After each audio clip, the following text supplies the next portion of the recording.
Good afternoon and welcome to the Lamex Stadium in Stevenage for this one, the PL2 gamer. A game on a Monday night which doesn't need any additional introduction. Spurs versus Chelsea is always a big one, and this is a massive, massive one this evening. I am delighted to say that I am in the esteemed company of Tommy Langley. How are you, mate? I'm very well, Joe, thank you. Looking forward to this. They're always a bit steamy, these games, and a little bit of passion. I mean, not a lot to be played for tonight, to be totally honest, other than the pride of West and North London. So let's hope it's a cracker for us. Absolutely right. Second place, second bottom in PL2 this season, but as you've already alluded to, Tommy, the title's already wrapped up in Manchester City's blue ribbons, unfortunately, for this campaign. But Spurs kind of, I wouldn't say it's a must-win, but second bottom in that second relegation zone. They've got us to play, Manchester United and West Ham to play. I think they're 3 points off of the team above them as well. So they need something from tonight, which might be why we'll get onto that a little bit more in detail a little bit later on. But a certain Lucas Moura starts for Spurs tonight. Yes, obviously it'd be good to test him against our young back three. If he comes in with the right attitude, you know he's going to carry a massive threat. Great experience, very, very good footballer. I really like him, and I've related to him in the past going forward. And when he attacks defenders, he's like lightning. But unfortunately, he's not in the Spurs squad, which is unbelievable when you see what they got beat yesterday, 6-1. So. So he's got to apply his trade tonight at Stevenage. But as I said, it's a good test for our back three, and hopefully they can stick it to it. If anybody had 90 seconds before we mentioned the 6-1 yesterday, the Spurs lost. Congratulations on that sweepstake this evening. Let's have a little look at the table then. Obviously, like you've alluded to, it's a big deal for Spurs tonight because it looks quite ominous towards the bottom end of the table tonight. But Chelsea still got work to do, still want to kind of cement themselves that they're in that conversation with Manchester City. They've run away with it a little bit, but some of the results that Chelsea have had this season have proven why this group, and it's a massive group to select from, but this group have got a very positive and bright future at Chelsea Football Club. Absolutely. Robbo's a bit upset, to be honest with you. I had some text messages with him yesterday that they've not been able to push Manchester City further. The last three results have gone against them, as you know. Everton, a draw, then obviously getting beat by Palace, and then Man City, which turned out to be a 6-pointer. That gap looks far wider than it was 3 weeks ago. So Robbo's really upset that they've not pushed on and really sort of made that challenge for the title. And that's why tonight's important, because he's looking now to make a statement. His young players should be looking to make a statement. Yes, there's only a few games left, but there's still plenty to be played for, and possibly, just possibly, a new manager walking through the door who might be looking at this for the future. So they've got plenty to prove. Absolutely right. Yeah, that's a really good point, and one that I'm sure we'll touch on throughout this evening. But you're absolutely right. One or two players have already had a little bit of a taste of first-team football. You're looking at Lewis Hall and Harvey Vale, Mari Hutchinson, another. Mason Burstow's had a fantastic recent run-in PL2 as well, so no doubt he'll have caught the eye of one or two at maybe the hierarchy in terms of looking for a goal threat. Mason Burstow's certainly doing that. Leo Castle done another. So, yeah, you're absolutely right. There's an opportunity tonight to not only beat Spurs, which when you're wearing a Chelsea shirt is always a positive to be in, but also maybe catch the eye of whoever's going to walk through the door. And the answer to that question is one that we still don't know. No, we don't. And there's a lot of conversations going on, certainly in the press, but there's one or two favourites now that seems coming through the door. But whatever happens, as I said, these guys have got a job to do tonight, and their focus should be on what's happening this evening. And also, must be said that it's a similar situation for Tottenham Hotspur, who find themselves in a position at the moment where Ryan Mason, who's taken over as interim coach for the rest of the season from today, he'll have a similar conversation and perhaps a similar eye on tonight. In fact, let's have a little look at the Chelsea team that we'll be seeing in a second. You can see the boys that are lining up at the moment. Mari Hutchinson's a player that's just getting a little bit of a pep talk from his captain, Alfie Gilchrist. A lot of the boys were involved in a friendly over in Monaco 5 or 6 days ago, which is, I suppose, a nice little way to encourage a run into the end of the season, a training camp, a good exercise to play against a good Monaco side. But when you're playing Spurs and then you've got Brighton on Friday, there needs no additional encouragement or motivation, does there? No, there doesn't. I mean, as I said, the Man City game, I think on the 16th, didn't go well for them. They end up losing 3-1, although they did miss a penalty, so it would have put them even closer. But so every game they play, they've got to impress. It's about improving, and you look at people that have been in and around the first team. Charlie Webster played pre-season. You look at Harvey Val's been playing quite a few games. He's been on loan as well. These boys have got something to prove, not just to Robbo and to, at the moment, Frank and Ashley, but a lot of the boys, they've got to prove themselves to go up to that next stage next year. Even if they go on loan somewhere, they've got to prove to the new managers they're worthy of making that step up, and that's what's key tonight. Absolutely right, yeah, as you just saw the Chelsea team flash up there. Gaga Slonina in goal for Chelsea tonight. A back three of Brody Hughes, Alfie Gilchrist and Lewis Hall. And then a midfield four of Dion Rankin, Charlie Webster, Ben Elliott and Harvey Vale. Then 2 10s in Amari Hutchinson and Leo Castledine behind Mason Burstow. The standout for Tottenham Hotspur is Lucas Moura, is number 11, which you'll see here, the former Paris Saint-Germain Spurs front man, the man that's made over 35 appearances for Brazil. I don't think he'd have seen himself starting a game at Stevenage on a Monday night a few years ago, but here we are and we're underway at the Lamex. Chelsea versus Tottenham Hotspur. Always a good occasion, always, as you've already mentioned, I think you put it eloquently, a spicy affair, I think was the word used earlier, Tommy, which I think is bang on. Yeah, no, there's always a little bit of needle between the two teams at whatever level you want to play it. Certainly at first team level it has been recently, and more so than tonight. But like I said, I'm interested in Lucas Moura. I'm a big fan. I think he's got a lot to his game, and his attitude tonight I'm sure will be spot on. But he really shouldn't be playing in this game this evening. We saw it a few years ago, didn't we, when Chelsea were struggling at the wrong end of the table, calling in the reinforcements. In Petr Cech played, I remember Danny Drinkwater played in this game as well, and I think it might even have been Alfie Devine, who's playing number 10 for Spurs tonight, that he was in quite a thunderous tackle with that sparked a bit of a brawl. But you're right, in terms of attitude, it's important that the older players come in and set that example. And again, if you've got Lucas Moura, we're just seeing his first touch of the ball really this evening there. If he sets an example for Tottenham, what a great chance for the players alongside him to follow that example. Yeah, and whilst Tottenham are second bottom and needing the points desperately, Alfie Devine's a good player as well. I mean, he's shown up really well in the games that I've watched and the co-comes on, and obviously we talked about Moura's ability, so they've certainly got the talent out there to give us a test this evening. Absolutely. George Abbott with a throw-in for Tottenham here. Into Moura. Switcher players, Jamie Donnelly, who played really well against Chelsea earlier in the season, came on and made a real impact off the bench in that previous fixture. Here's Craig, all the way back to Alfie Dorrington. Good charging down there from Harvey Vale. Again, a player that Chelsea fans have seen enough of to know his ability and know his quality, and I'm certain that Spurs will have done their homework on Harvey Vale as well. Yeah, there's no secrets about Harvey Vale. I mean, he's played against Spurs in all the different age groups, and great quality. We've seen him in and around the first team doing well, so he's going to go forward and have a great career. As I said, at the moment, next year he might have to go out on loan because of it. There's a lot of changes going to be made within our first team squad, and a lot of bodies to either sort of keep or not, and I'm sure he'll get that valuable experience somewhere else. That versatility as well. We've seen him play in one of the sort of 10 positions. We've seen him play wide right in a 4-3-3, and he's playing sort of left wing back this evening. Yeah, the last game I did at Stevenage, Tottenham Chelsea, he scored 2 goals and was very, very influential and did real well. And I'm a big fan. I think he's got great quality. And added to that, obviously, people with left foot obviously give you that balance and that natural ability. And they look so much sweeter on the ball than a naturally right-footed player. But I think he's got, as I said, a big future ahead, but it might just be next year on loan somewhere else. First little sighting of Leo Castledine there, a neat little turn around the corner, but Portuguese pass towards Mason Burstow is intercepted. Here is Lyons Foster. Hutchinson charging it down, could be a half chance here, but just spins away. The sodden surface, not sodden enough on that occasion for Amari Hutchinson to get a little bit. It did the opposite. It's actually zipped, didn't it, as you say? And if it held up a little bit there, he had a chance. Good closing down though from the striker. And I've got to say, I think Lyons Foster was a little bit lapse in his movement there, but not a lot on for him. It's a shame with these modern surfaces, eh, Tommy? Is it?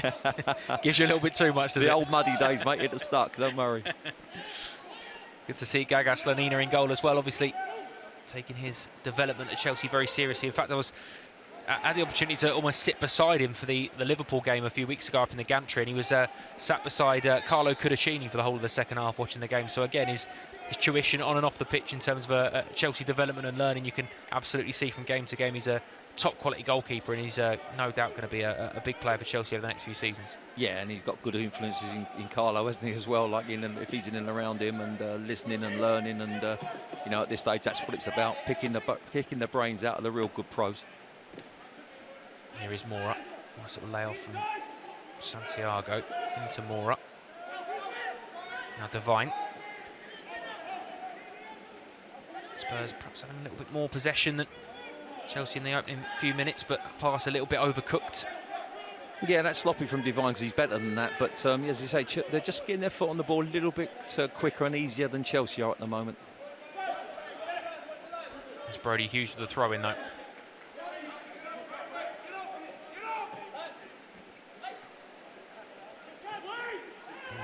high foot there from Charlie Webster, who's penalised, even though there was no contact, but you could see one or two wincing at the thought of maybe a little bit of contact that could have been coming. Thankfully, no one hurt in that position, but quite a dangerous position to give a free kick away, and especially, as we keep alluding to, with the quality that Lucas Moura is on the pitch. Yeah, Iago Santiago there just bent down, and it was a high boot, but obviously I know he's playing in England, but if he's a foreign player, 9 times out of 10 that's a free kick in Europe anyway. So I'm sure Charlie Webster did have his foot too high, but as you said, Lucas Moura, with his ability then from set pieces, could be dangerous here.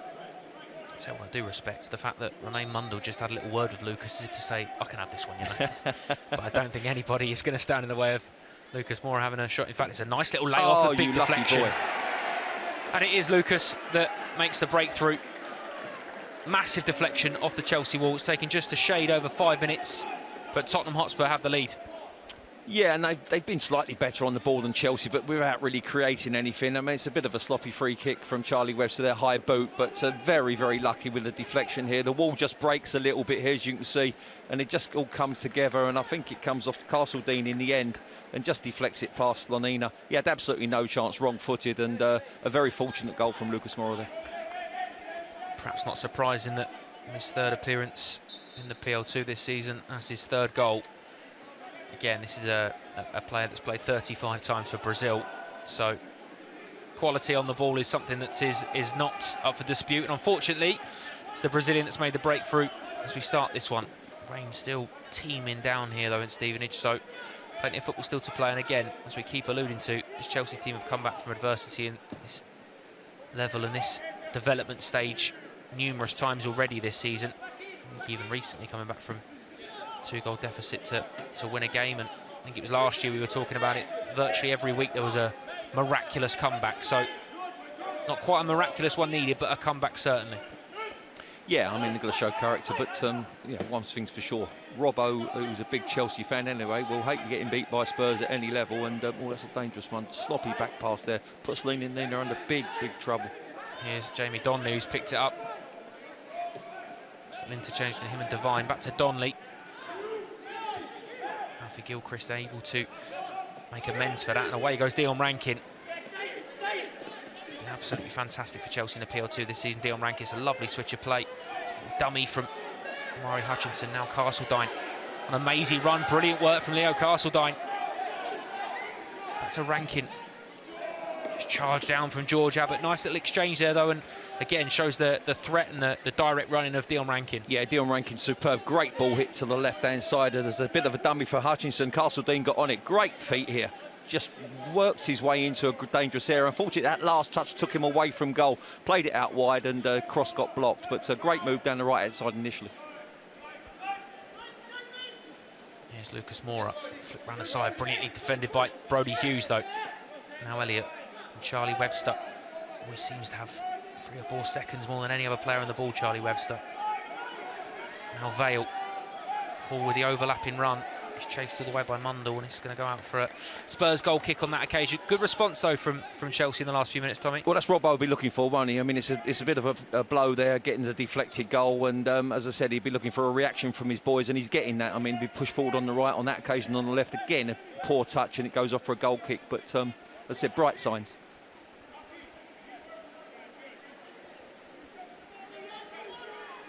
The cynic in me is looking at this and thinking it's a bit early, perhaps, to be time wasting, but chance now for Charlie Webster, who's fed the ball into Mason Burstow. Did so well to work an opening, just drags the shot a little bit wide, Mason Burstow. Again, just pressing them buttons, aren't we? Great turn from Mason Burstow here. Goalkeeper plays a sloppy ball out. I think it's Charlie Webster eventually gets on the ball here, and he plays a lovely little ball into it, but his touch here is fantastic. Takes him wide, the defender. Unfortunately, he scuffs the shot. Just couldn't put your foot through that, and he sort of didn't hit it very well, scuffed it and wide of that far post, but it was a great turn for the big striker. It's been in brilliant form recently as Mason Burstow, 9 goals in PL2 so far this season. 1 player of the month for last month as well, a player that I know has been working tirelessly off the pitch since his arrival. He's played league football already for such a young man. He made a huge impact before coming to Chelsea, so he's certainly a player that's gone about it the long route almost to get to Chelsea, but already looking very much like he not only belongs at this level, but belongs at a level above. He's been fantastic recently. Here's Harvey Vale, certainly another one you can speak of in that vein. Castledine. It's a lovely whipped-in cross towards a far post. Very nearly. Could be a break on the other end though. Here's Santiago. Well, that early goal certainly got the boys worked up, and they're showing some great skills in the final third. Harvey Vale there again shrugged off 2 or 3 challenges, got a good ball into the box, and I think luckily defended at the far post there by the Spurs defender. But Chelsea playing some real good stuff and at good pace at the moment. I mean, not that either of us are in the neutral zone, but I tell you what, it's a great game of football for a football fan to be watching. Opening 10 minutes in terms of a PL2 game has been fantastic. It's been end-to-end football so far, and Lucas has made the difference, unfortunately, but Chelsea reacted brilliantly since that goal. Slonina with a lovely switch of play to Charlie Webster now. Back to Lewis Hall, a player playing on the left of a back three, which you know he's capable of. His Chelsea debut in the first team against Chesterfield, I seem to remember, in a back three in the FA Cup, but so used to seeing him in middle of midfield or that left wing back role, but gives you that option, doesn't he, Lewis? He's a very clever footballer. Yes, he is, and he can do that as well. And that link up on the left-hand side between him and Harvey Vale is crucial, because they've got both good, really good players. Both got great left foots. That's actually a bit of a sloppy ball in behind there, but you can see them working the Tottenham right-hand side really hard today. I guess not too dissimilar to when Marc Cucurella plays on the left of a free for the Chelsea first team. You allowed that sort of hybrid, don't you, where you can go to a 4 almost. Yep.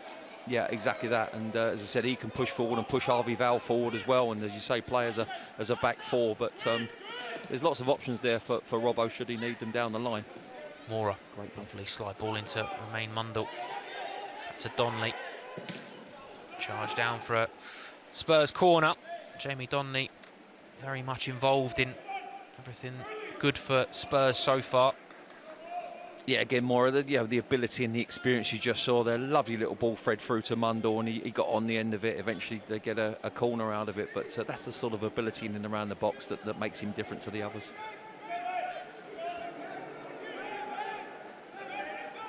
A corner ball to be taken then by Romain Mundle. Another player who's played a lot of football in PL2 so far this season. Only 3 players have played more than him. In fact, one of them isn't on the pitch this evening, so can Chelsea clear it? Doesn't look like they can. Here's Lyons Foster. Castledine charges it down and goes for a goal kick, but a little bit scrappy in there. Just looked like someone was waiting for it to fall, and thankfully it didn't fall. Well, yeah, it was, as you say, it wasn't a great ball in. It was flicked up at the near post. It's a poor header, and it comes out there, and the Spurs defender just gets down the end of it. Fortunately, it falls to a centre-half. No disrespect to everything, but, you know, he's had a swipe at it there and missed the near post. But it was scrappy and horrible, but we've got to defend them near post corners better than that. Lewis Hall, to the captain, Alfie Gilchrist. It's a lovely switch of play, that. It's a little recap of the teams for this evening. In goal for Tottenham: Keeley, Robson, Abbott, Dorrington, Lyons Foster, Craig Mundle, Donnelly, Alonso Devine and Lucas Moura. Substitutions: Bowden, Maguire, John, Williams and Sawyers.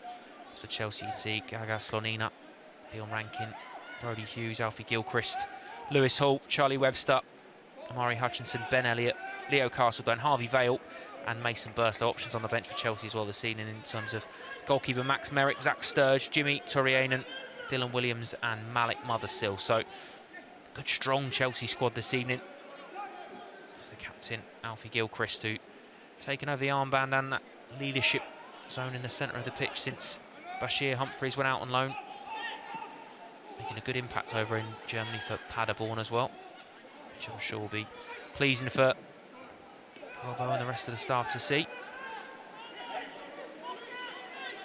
Spurs starting to try and get on the ball a little bit more. Here's Abbott into Iago. Thiago, Santiago, Alonso. So you'll see him affectionately called Santiago, but also you can hear the screams of Iago from his teammates, and then he's Alonso on the team sheet. So any of the 3 really, Tommy. I think he's very responsive to all 3 by the sound of the shouts from his teammates. Yeah. Here's Lewis Hall. Ooh, can't get caught Pressure possession there. Mundle, could be a chance here. Romain Mundle. Oh, what a finish. Dispatches that brilliantly, and unfortunately Tottenham Hotspur take a 2-0 lead. It's a lovely finish though, Tommy. Yes, I mean, you can't argue about the finish. You've got to argue about is Lewis Hall being caught in possession just outside his own box there. I mean, he takes the first touch, doesn't really get out of his feet, and looks up, has no real clue what he's going to do with it. And to be fair, he gets it stolen off him, but that's a great finish. I mean, he's no angle. It favours the goalkeeper, but nice and cool, calm, and bends it into that far corner. And it's a disappointing goal, but Chelsea, if they're going to show some character now, they've got to, because they're 2-0 down, what, 15 minutes gone? Absolutely. It's not been the brightest of opening 15 minutes for this Chelsea team. The rain certainly matching the mood of the Chelsea bench at the moment, which you can see. Work to do, but as we've just run you through the team sheets, enough quality to get back into the game and plenty of time to do so. 15 minutes played here in Stevenage, and it's Tottenham Hotspur 2, Chelsea 0. Lucas Moura with the first, and then Romain Mundle with the second, just a second ago. Murray Hutchinson looking to flick it round the corner. I guess that's something that Chelsea fans would like to hear a little bit more, is Murray Hutchinson's name. Not really heard him as involved in the game as we'd like the opening 15 minutes. No, I think pre-season he was electric. I mean, he made a couple of performances in the first team and looked fantastic, and there was a lot of excitement. And you know, but obviously he's seen his time certainly around the first team limited, but he's got to do better. And even on that occasion there, slightly haphazard with his pass, and it falls through easy to the goalkeeper. Got to be better in possession. But you know, when he gets the ball, you just like to see him in the areas, but getting it and running at people, because he's got so much ability. Joshua Keeley in goal, slowing things down for Spurs and pumping the ball forward. It's a good header from Brody Hughes though. There's Gilchrist back to Hughes. Dion Rankin's away. Lovely balance, Dion Rankin. He's so good in possession, such an outlet for Chelsea. Here is Amari Hutchinson. Lewis Hall to Webster. That composure and that patient approach which we see from Chelsea, I suppose that's reassuring from a fan and a coach's perspective as well, Tommy. The fact that, you know, we've got plenty of time, but this is what you want to see. You want to see the good habits creep in, don't you, and maintain that game plan and not start over pushing things and chasing the game too early. Absolutely, you don't want to overplay, but you don't want to panic. And obviously Mason Burstow's got a chance here, cutting field. Can he finish? Oh, it's a wonderful hit. Oh. What a strike from Mason Burstow, absolutely brilliant. Unfortunately, rattles the crossbar. It's not over though yet. Here's Dion Rankin, back to Brody Hughes, first time delivery. Burstow again. That was a great reaction header as well, because that came to him very quickly just before that. I mean, that is exactly what this young man's about. He gets the ball up, runs at the back four, lovely little flick inside the defender. Nothing else in his mind to bend that in the far corner. Execution was almost magnificent. I mean, he just hit the top of the bar and he didn't get a ricochet in, and literally went out on the right-hand side, and we couldn't make use of the cross. But absolutely top draw from the young man. And then unlucky with the second reaction to the header. Again, it just sailed over the bar. He did everything right.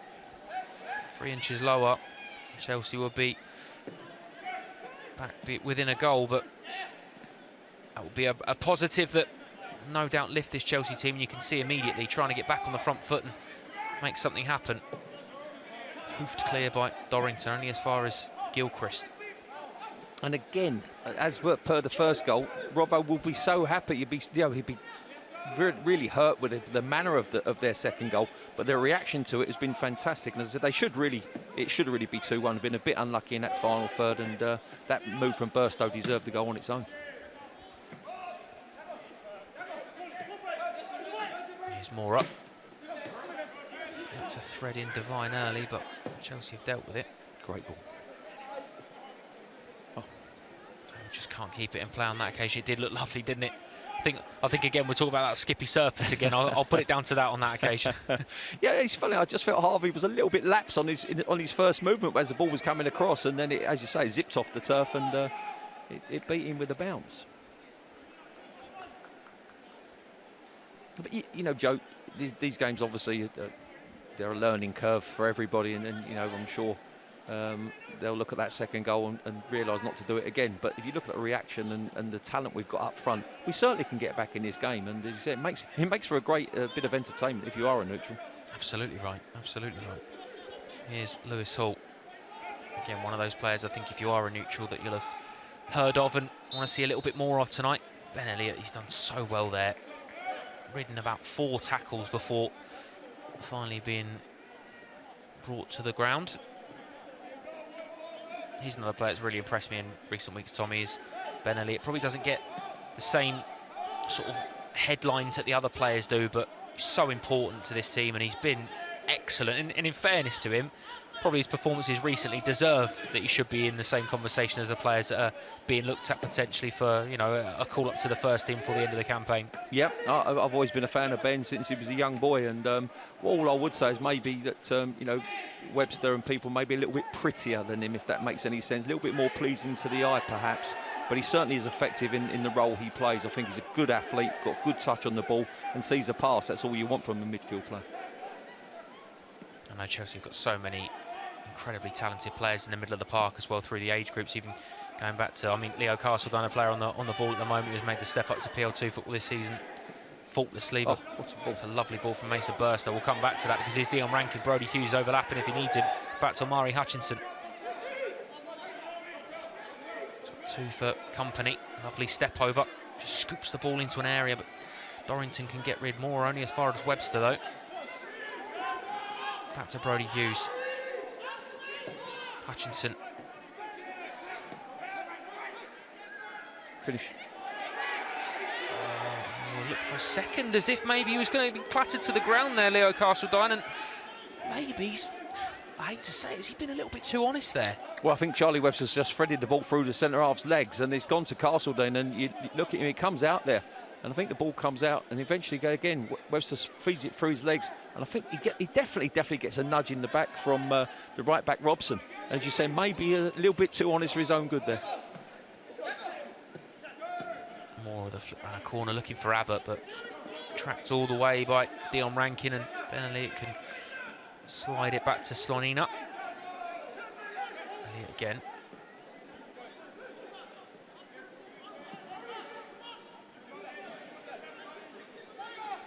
Slonina. Brody Hughes. Brave ball over to Lewis Hall. Yeah, again, Robbo will like that. His young centre-backs are being brave on the ball. They're playing a few risky balls and they look comfortable on it as well. So I think that will please Robbo. It's a lovely ball from Gilchrist. Likewise from Rankin. Here's Omari Hutchinson. Just gets caught under his feet a little bit there. Looked for a second as if he was going to slide into 5th gear and race past him, but Tottenham defender did well to prevent that from happening. Well, that's the point I made earlier. That's where I want to see Omari Hutchinson. I want him running at back players like that and you know, step overs and running them at the pace. Unfortunately, as you said in commentary, just got stuck under his foot at a vital moment. The defender got a toe in, but that's where I want him, and that's what I want to see him doing. Vale does just about enough there to stop Mundell collecting the ball, and it'll be a throw into Spurs now with Max Robson. Already looking to calm things down a little bit as Chelsea start to grow into the game again. Again, this, you know, we do underline it and we talk about it and take it for granted a little bit at this football club that, you know, going through the age groups and especially this group of win so many things and always competing at the latter end usually of PL2 Cups and PL2s and, you know, talking about UEFA Youth Leagues, but it does also need to be underlined how important this is that Spurs get a result tonight, because the embarrassment of getting relegated when you're at a team like Tottenham Hotspur is not something that you can shrug. No, you would definitely wouldn't want that happening, and at the moment the results are, you know, certainly tonight is going for them, but you can see Chelsea are just starting to work their way into the game again after that second goal, and you know, a couple of bits of brilliance have seen them unlucky, but good turn from Mora there. Chance for Santiago. Plays it back to Jamie Donnelly, but Ben Elliott did just about enough there, didn't he, to make sure he didn't have a free strike at goal. Yeah, first of all, it was a great little ball from Mora, who saw the striker making his run. Santiago, he's gone in, he's got a real good position there, going at Alfie Gilchrist, just cuts in, lays a lovely little ball into there, great pace on it, and Donnelly's got to do better than that. He really has to hit the target, and he sort of, again, scuffs it. Right in front of the benches there, Mason Burstow not getting the decision that he felt he and his team deserved.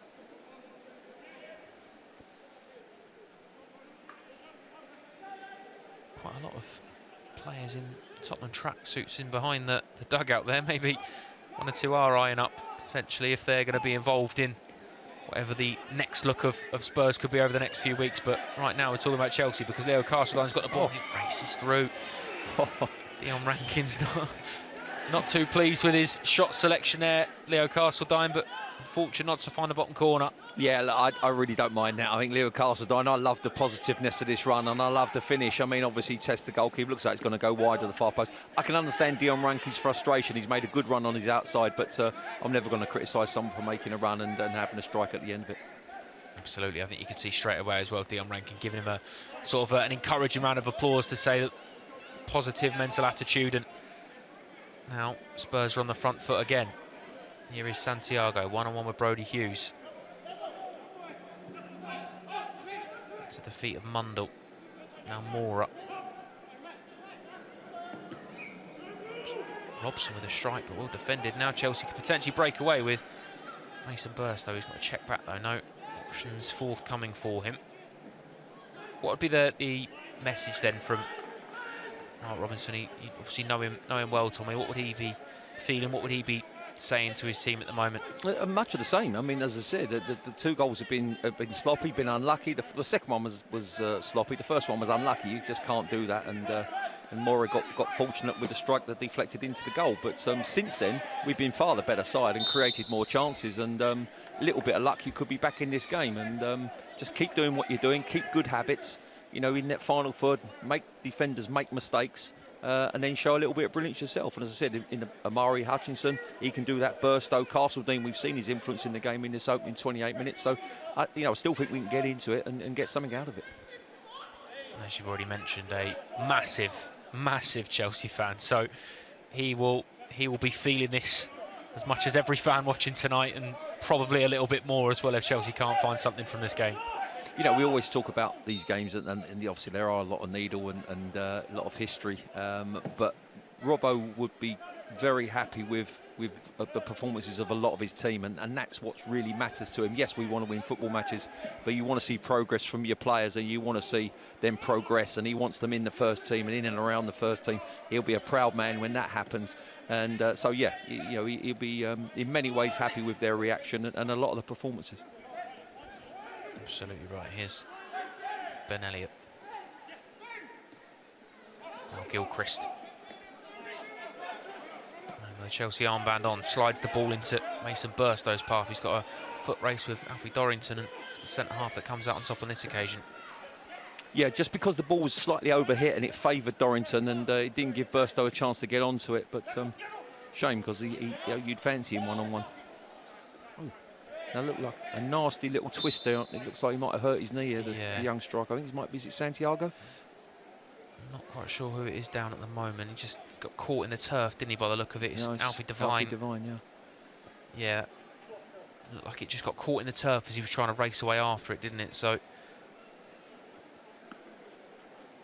yeah, just sort of lost his balance and as you say, jarred his knee in it. And we made the point about it zipping off the turf. Obviously, there's a bit of firmness underneath that because it looked a painful one. And they're the worst sort of, normally when there's a tackle, it's an impact one. That they're really naughty then, because they twist the ligaments, and they can be more harmful than a whack on the leg. Absolutely. Hopefully he's going to be okay, but he's receiving medical attention at the moment. Slight break in play then, just short of half an hour here at the Lamex, the home of Stevenage Football Club, and Tottenham Hotspur's academy home games that play here as well. It's an opening half an hour where Tottenham will be very pleased with their workload so far. An opening goal of Lucas Moura.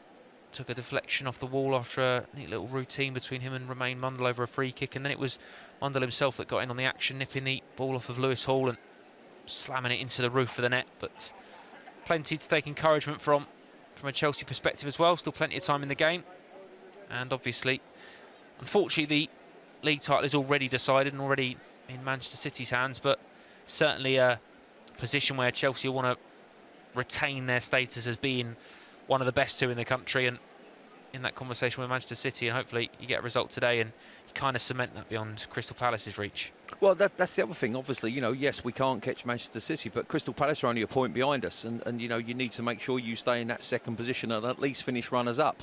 Added to that, the added bonus of getting a result tonight, and this is the first goal. Again, very fortunate. I mean, it's a decent strike, but it's never going to really test the keeper. He looks as though he's got it covered, and he hits Leo Castledine on the back as he's turned. And to be fair, the one thing at Walter's point, Robbo, is that the wall broke up. Had it stayed solid, it might not have happened. But as I said, it was a lucky strike that got deflected. Keeper absolutely no chance. Going back to the added bonus would be to send Spurs down. So it's a double-edged sword, but at the moment that doesn't look like happening. Still plenty of time. Plenty of time. Exactly. Still an hour to play. We can hope.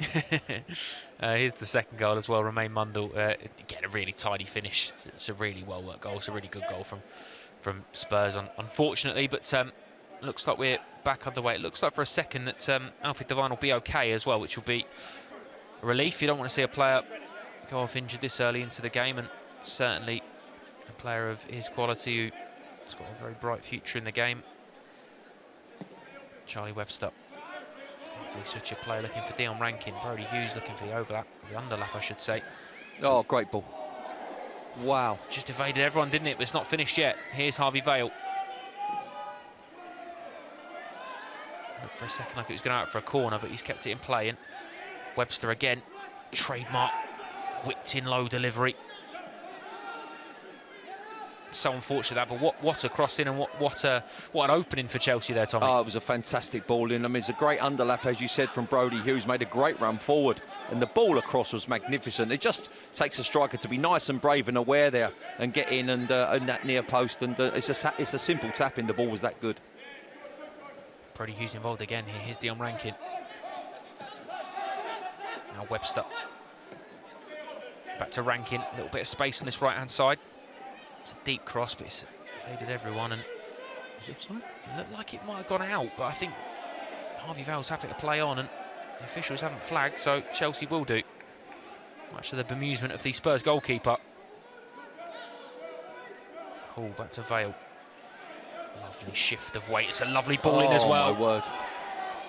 That's two fantastic crosses in the last 90 seconds, Tommy. I'm salivating him. I'm dribbling down the side of it because as an ex-striker, I mean, they're just food and drink all day long. And this is the first one. This is magnificent. This ball here, it's just a tap-in for someone who's brave and gets in them areas. And then the second one comes across again. He skips past the defender. And this here is world-class. I mean, again, 6-yard box, get in there, be brave, and you'd have finished 2 goals. I mean, it's you've got to have that inclination to make them runs and get across, and it's just sad that obviously strikers in particular, Mason Burstow, didn't make that run. Second goal, I thought I'd lost you. I thought you were all celebrating with that one already, Tommy. It was so nice. I got to wipe my mouth. I'm dribbling here. It's not, but no, it was a world class. Both goals, both crosses were fantastic and worthy of someone sticking it in the back of the net. As you mentioned, though, a lot to be encouraged by. Chelsea's reaction since going 2 down, since going 1 down, to be fair. They've reacted and they're probably playing the better football in the last 10 minutes, especially as coming together here. Mason Burstow and Lucas Moura, and then Jamie Donnelly flattens the both of them. Could be the in-swinger of Harvey Vale or the out-swinger of Charlie Webster. It will be Vale. Deep cross towards the far post. It was Castledine who rose highest. Well, this is dangerous. It will be his Santiago, one-on-one with Dion Rankin. Vale getting back though brilliantly.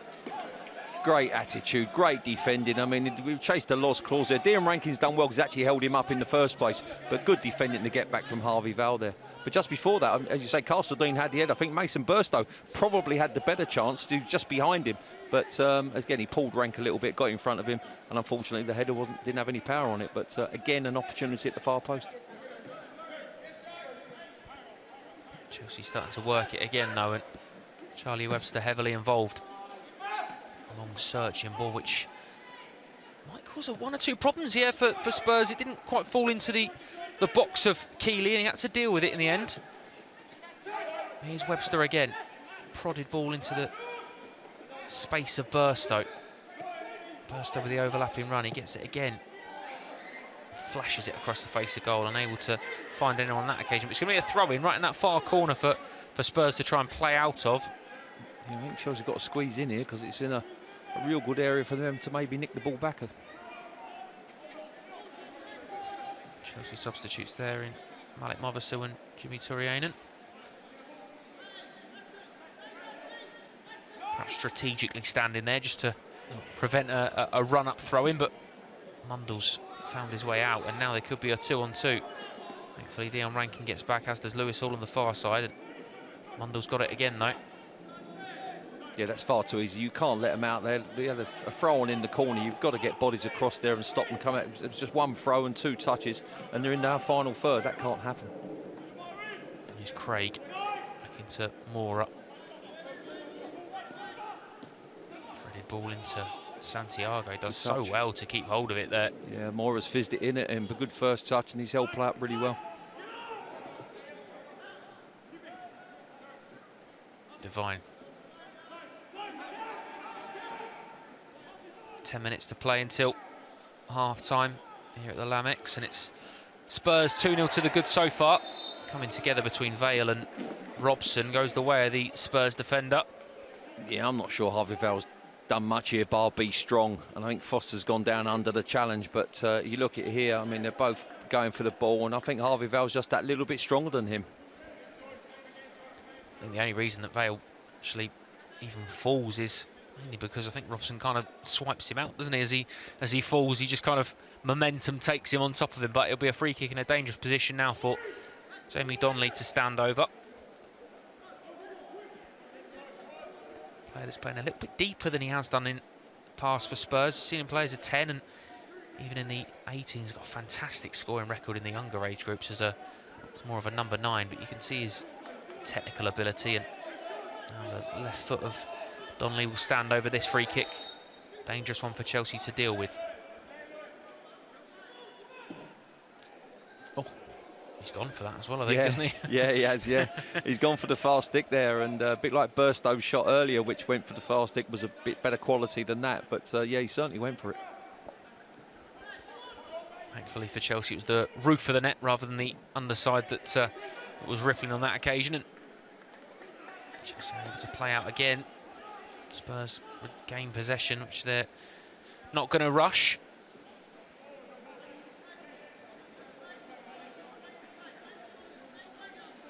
Can we talk about, you know, the fact that Chelsea have got an opportunity today, and then final PL2 game of the season against Brighton on Friday.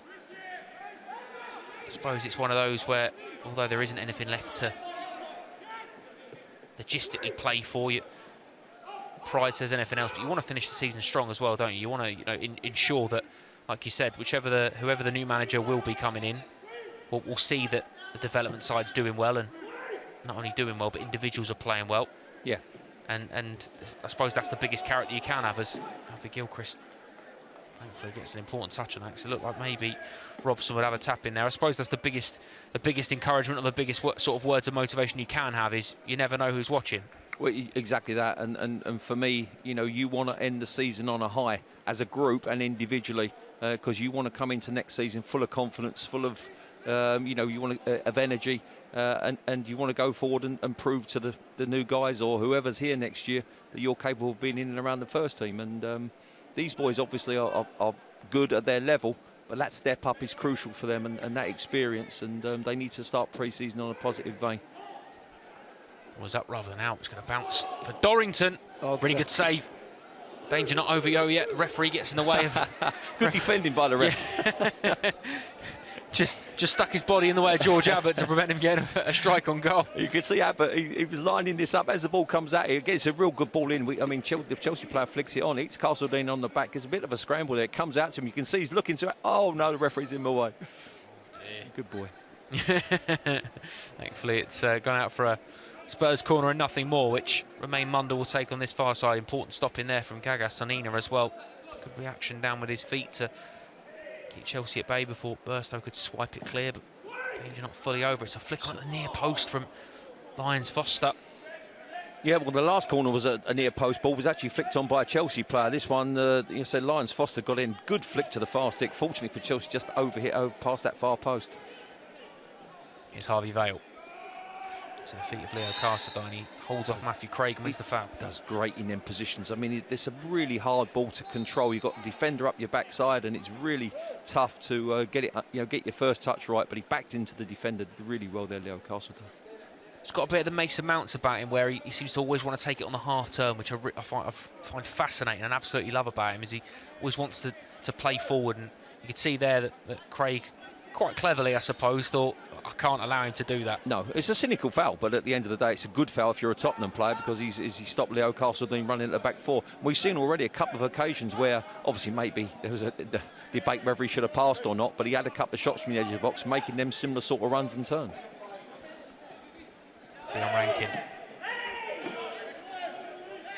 Ambitious shouts towards the official for a throw-in for Spurs, but ball clearly remained in play on that occasion. Here's Brody Hughes, stood over it. Hutchinson with a little jink there to try and offer an angle. Now Carsadine receives it. He's so pleasing on the ball, isn't he, on the eye? You know, he's just absolutely sort of drifts in and out of the game, but when he gets it, he's positive, wants to run at defenders, and got a real good manner about him. He was the standout in the UEFA Youth League campaign. It wasn't a great campaign for Chelsea in general, but he was head and shoulders. He was superb, and another cynical foul. But he's been brilliant at every level so far this year, Tommy, to be honest. And I think for me, he is probably the one who, at some point in the very near future, will be getting a senior appearance, because I think he's been fantastic at every level so far this season. Well, I think if you're linking him to names like Mason Mount and such, like, then obviously he's doing the right things. And I think you're right in that analysis. I think he looks bright, he looks clever, uses his body really well in backing in defenders. He's got good touch, and as I said, he likes to be positive and have a strike at the end of the goal. But sorry, in front of the goal. But obviously at the moment that end result hasn't become a goal. But he's got the ability to score for sure. Absolutely, and for a player again who's making a step up to this level for the first time this season, 17 years of age. He's 3 goals and 16 appearances in PL2. But again, for 3 goals as a 17-year-old against, again, I know we keep pointing out as an example, but Lucas. Yeah. You're looking at a player that's got supreme amount of ability, and no doubt will go on to the very top. Here's an opportunity for another 2 top players to get involved. Charlie Webster and Harvey Vale both been involved in first team action already in their campaign, in their season I should say, but only as far as Dion Rankin on this occasion. Now Lewis Hall, deep one towards the far post. It's a good little flick on from Burstow. I mean, he can do no more here, Mason Burstow. He gets good contact on it, just tries to flick it into that near post. It's a good ball from Lewis Hall into a fantastic area. You can see has to bend backwards for him, and that's what creates the problem for him. He can't generate enough pace to beat the goalkeeper, and also misses the target. But just before that, there's a ball into the box again, and it's similar to the Spurs free kick just now, where they got a body on the end of it. We haven't got enough bodies going in and making the most of that. It was a good ball hit in from Charlie Webster. You've got to get across that near stick and create issues with movement for the defenders. Let's not give it. Let's not give it. Here's Lucas into Mundell.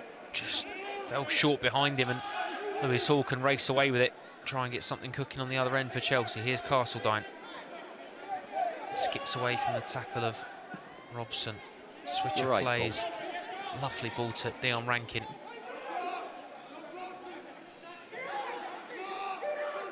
So well, Dion Rankin. Back to Ben Elliott. Squares it to Charlie Webster.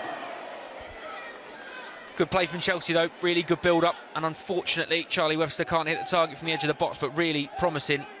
Well, it starts on the left-hand side. Again, Carsadine, great touch and fantastic awareness to spray the ball out onto the right-hand side. Eventually goes to Charlie Webster, edge of the box. The boys are deserving better than this 2-0 scoreline, and really disappointing that Charlie didn't really hit the target there and test the goalkeeper. But some of the play's been fantastic. Long ball forward from Spurs, and the knockdown finds Mora. Here's Santiago. Referee marking Abbott again, but the fullback gets the ball on this occasion. Doing a good job on him so far, Tom. He has, yeah, he can't get it forward, Abbott, the ref's in his way. Here is Mora. Great touch. Oh, react. Offside. He's offside. I know we're going to keep coming back to it, but I suppose that's that's the little bit of magic, the little bit of brilliance, and a little bit of experience that a player like Lucas can bring you, because that exchange on the edge of the box is absolutely brilliant. Though. Yeah, I mean, it's a great turn. And Ben Elliott thinks he's got him going the right way, and he just literally flicks it through his legs. And it's a great strike. Slonina does well, gets two hands on it, pushes it into a dangerous area, though, I have to say. But fortunately gets lucky because the forwards drifted offside as he touches it back in. But yeah, I mean, look, you know, that's why he's played 30-odd games for Brazil. Little moments like that. 3 additional minutes to play in this first half.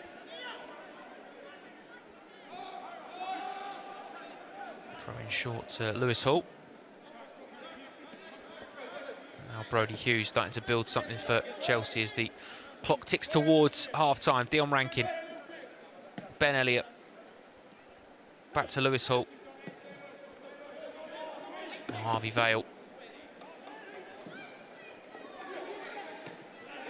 Appetite to try and get the ball in as early as possible. First opportunity that Harvey Vale can do it to get outside and whip it in. And if you've got a player like Mason Burstow to aim for as well, I suppose that's exactly what not only the coaching staff will be telling him, but also Mason Burstow will keep saying, just keep doing that, because you'll find me eventually, and I'll find one of those eventually. Well, I think exactly that. If you know as a striker that the boys are going to look up and just smash a ball in the box, you make your runs accordingly. And it's a bit like the Red Arrows, you know, if one of them stops, then you're going to have problems because they're going to bash into each other. And if that ball stops, you can't make your run. So the timing of the runs is crucial, and the pace of the ball and hitting in is also crucial. And if they do it like they're doing it today, first time, then, as I said, you make your runs and time them well. Dion Rankin unlucky there to just cannons off his shin out for a throw into Spurs. You just look at the numbers that Mason Burstow's putting up. I mean, 9 goals and 4 assists in PL2 so far this season, which is really, really good return. You know, for a squad that's competing on numerous fronts. If you're getting towards double figures in the league, I think that's a very pleasing return for any player at this level. So players you're coming up against on a weekly basis, and players you're playing with, though. Harvey Vale, one of those. Here's Charlie Webster, back to Omari Hutchinson. And Chelsea muster one more chance before the half-time whistle.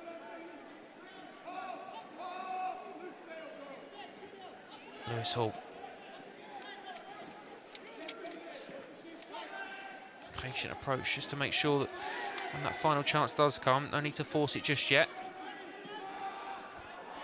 Just overplayed there on the left-hand side, looking for options, little bit of movement up front, but eventually goes off, a sloppy pass goes off for a Tottenham throw, and I think they'll take their time here and see out the half.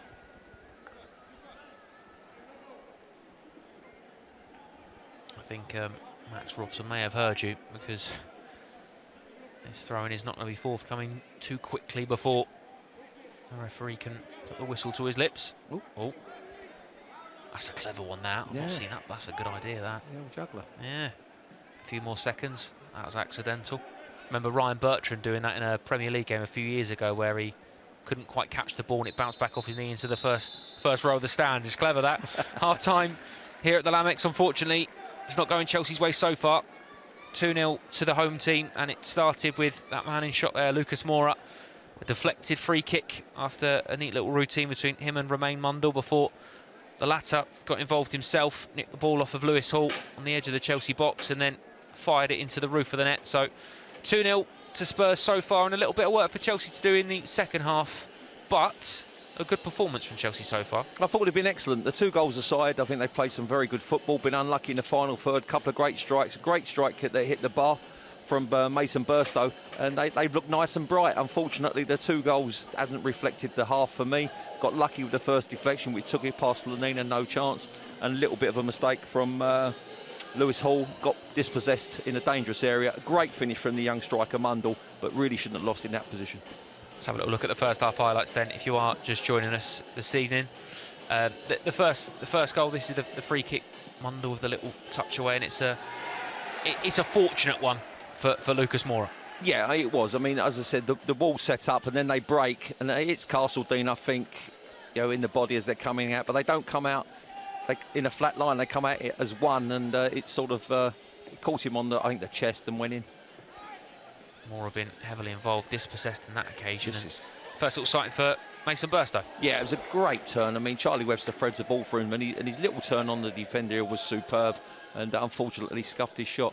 This is the second goal. I mean, he shouldn't really get caught in possession there. It's a very dangerous area. You want your defenders to be brave on the ball. I made that point halfway through the first half and show composure, but on that occasion, wrong decision, and he gets punished for it.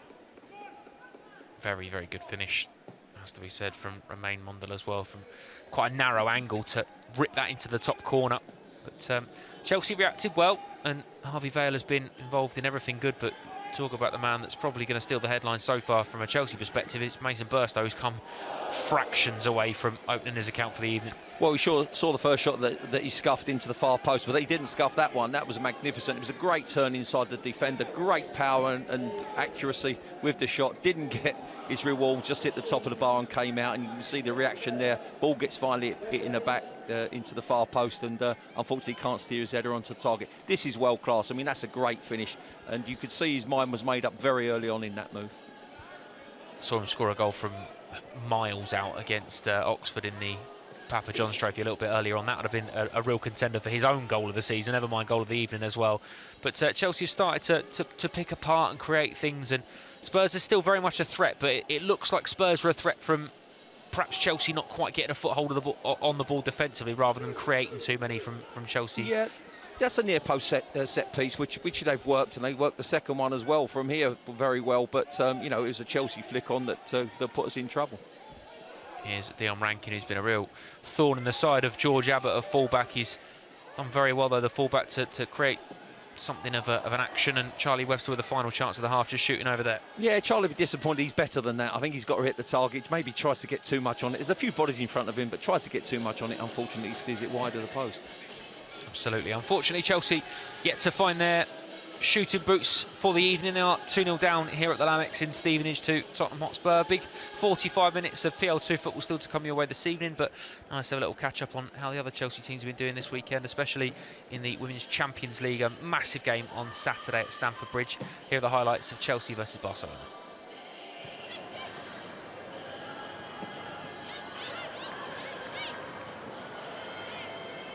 Caroline Graham-Hansen. Big chance for one each.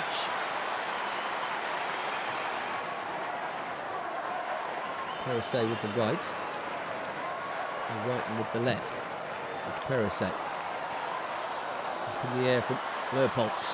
Helped back in by Cuthbert. That's Eriksson underneath it. And that's gentle from Cuthbert.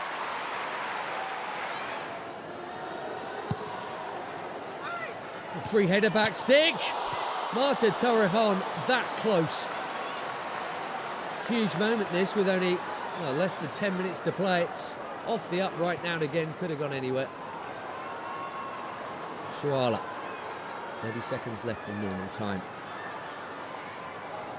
This is Rolfo. That is a strong hand from Ann-Katrin Berger. It's a good job too. And that is just about it. There won't be any time to get the ball forward. In fact, that is the full-time whistle. Big first leg win for Barcelona. Chelsea are going to have to go to Catalonia and win. Not many teams do that.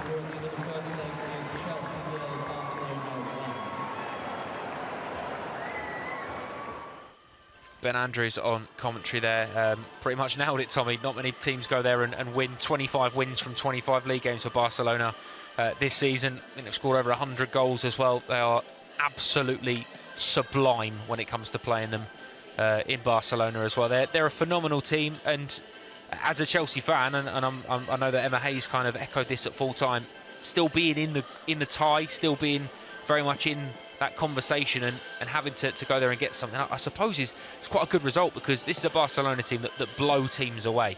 Yeah, I mean, I was at the game, as you know, and Barcelona were magnificent. In free play, they're absolutely top drawer. Their movement, their passing, and the shapes they make around people. You think you're closing them down. They play little triangles around you. Very hard to pick up, and their front three were electric. Graham-Hansen on the right-hand side, cut in for the goal on her left foot. I mean, world-class finish. But during the game, she was absolutely... She wore number 10.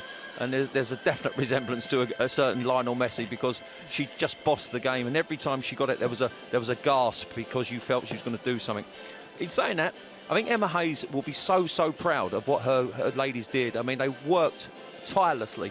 I mean, they were chasing shadows for a lot of the game, and then still had a goal disallowed in the first half, and then had a goal cleared off the line in the first half. So they proved to themselves they can actually keep themselves in this game, which they did. And yeah, look, going to the Nou Camp's not going to be easy, because they're going to have probably 25% possession against 75, because you know Barcelona are going to keep the ball and with their movement and everything else. But all it takes is a set piece. I said after, a penalty, a free kick. You know, you just whatever you get, you just got to make sure you take full advantage of it and put them under pressure. But it's going to be a tall order. I know Emma knows that in the back of her mind, but she'll be very proud of what her team did at the weekend. And as you said, they go there with a chance. Absolutely. I thought that, I mean, a number of stand-up performers. I thought Maren Bielda for Chelsea was absolutely sublime. It's sensational at centre-half. It really was an incredible game. And like you mentioned, Barcelona got so many players. A player that wasn't involved at the weekend, and a player that hasn't been involved for a long time because she's been injured with an ACL injury. The best player on the planet in Alexia Putellas. So it's quite difficult to look at that Barcelona team and go, they get even better with the best player in the world in their squad. Well, I think they brought about 5 subs on, and you wouldn't have known they brought 5 subs on. I mean, apart from the fact they were fresh, they had fresh legs. I mean, technically the same, the shape was the same, the movement was the same. I was so impressed. It was the first time I've seen Barcelona ladies live. And I have to say, I couldn't believe what I was watching at times. But as I said earlier, praise to Chelsea, the stickability, the way they conducted themselves, the braveness in defending. Bielda was diving across and blocking things with her body. The keeper was making great saves, diving at people's feet. It was a great team performance, and deservedly kept them in the game, in the tie for that second leg. And I'm very hopeful, obviously, but certainly not confident. Two very special teams to watch, and a second leg where it's in the Chelsea makeup. You never ever give up, and I tell you what, you can never count Chelsea out. Speaking of that, let's have a little look at some more other Chelsea action from the weekend. The under-18s played Crystal Palace. McMahon looking for Stutter. It's a good switch of play as well, out to that left-hand side. Oh, Chelsea have worked the numbers well, and Stutter's in the area. It's an excellent block there by the Palace defenders.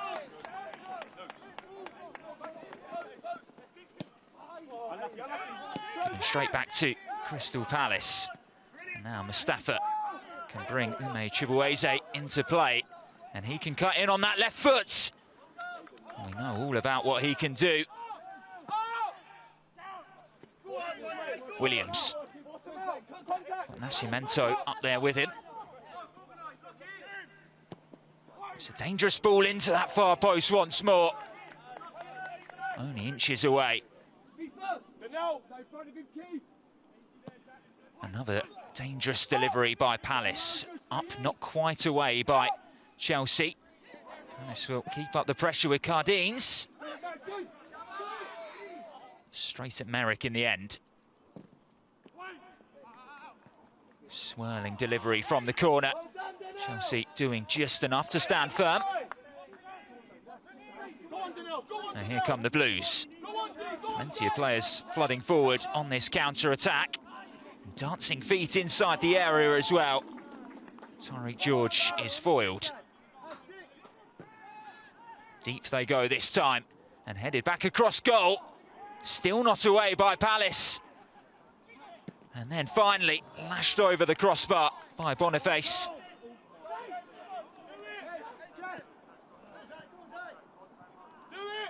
Merrick.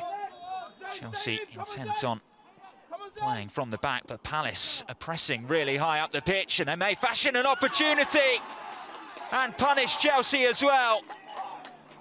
A stunning strike, the very top quality, nestling in that top corner. He's in, Ron, he's in! Good boy! Well, Chelsea trying to hit back almost immediately. And now McMahon can keep this one alive on that far side. And it will be a penalty for handball. Chelsea gifted an opportunity to get themselves back on level terms. And Ronnie Stutter, with 3 goals already this season, rattles the crossbar.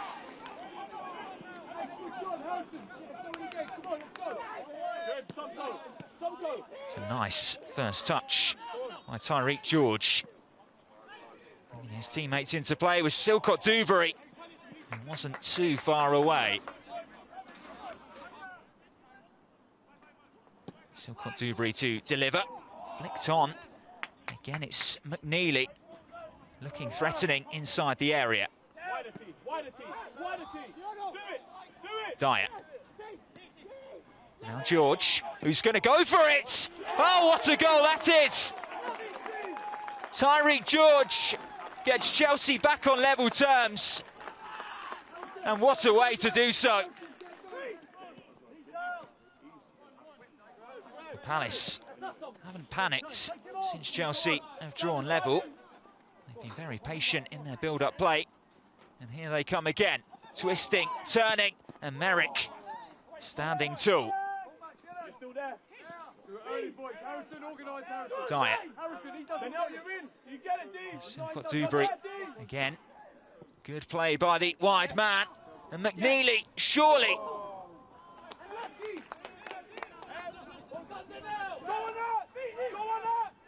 Dyer.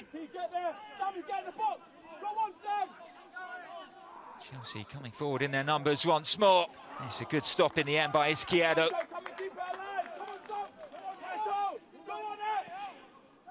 Still got Dubry. Again, another man on the overlap. Another dangerous ball into the box. And Palace just throwing bodies at the ball at the moment. Desperate to hang on to this draw. Chelsea will be left wondering how they haven't scored a second.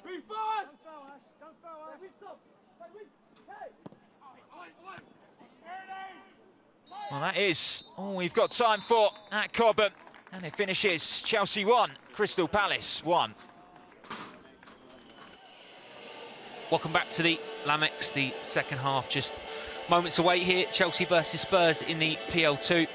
Spurs lead by 2-0 at the half-time break, thanks to goals from Lucas Moura and Romain Mundle, but that only tells half the story, really. Chelsea growing into it and been a good game of football for the neutral.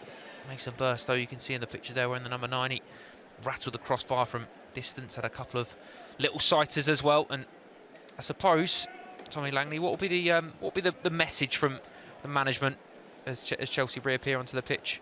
Well, as I said halfway through the first half, but be positive. You can get yourself back in this game. You've proven you've had chances to hit the bar, scrambles in the box. You can get that goal back, which will then make them nervous because obviously they're struggling for points and they won't be confident. So yeah, keep doing the same things you were doing. I mean, the two goals were. One was fortunate and one was unfortunate because you shouldn't have lost possession in that position, and I think they'll have a look at that. But as I said, the defenders have been brave on the ball, and on that occasion, unfortunately, they got caught out. But these boys are doing really well, and in Castle Dean, especially up front, I think he's looked a bright spark, and obviously Mason Burstow, we've made the point about his 2 strikes that have tested them. But yeah, I'd like to see just quickly a little bit more from Amari Hutchinson. I just don't think he's got involved in the game as much as the other 2 boys up front, and I think we need him running at the defenders, as I said, probably in the first 5 minutes of the game.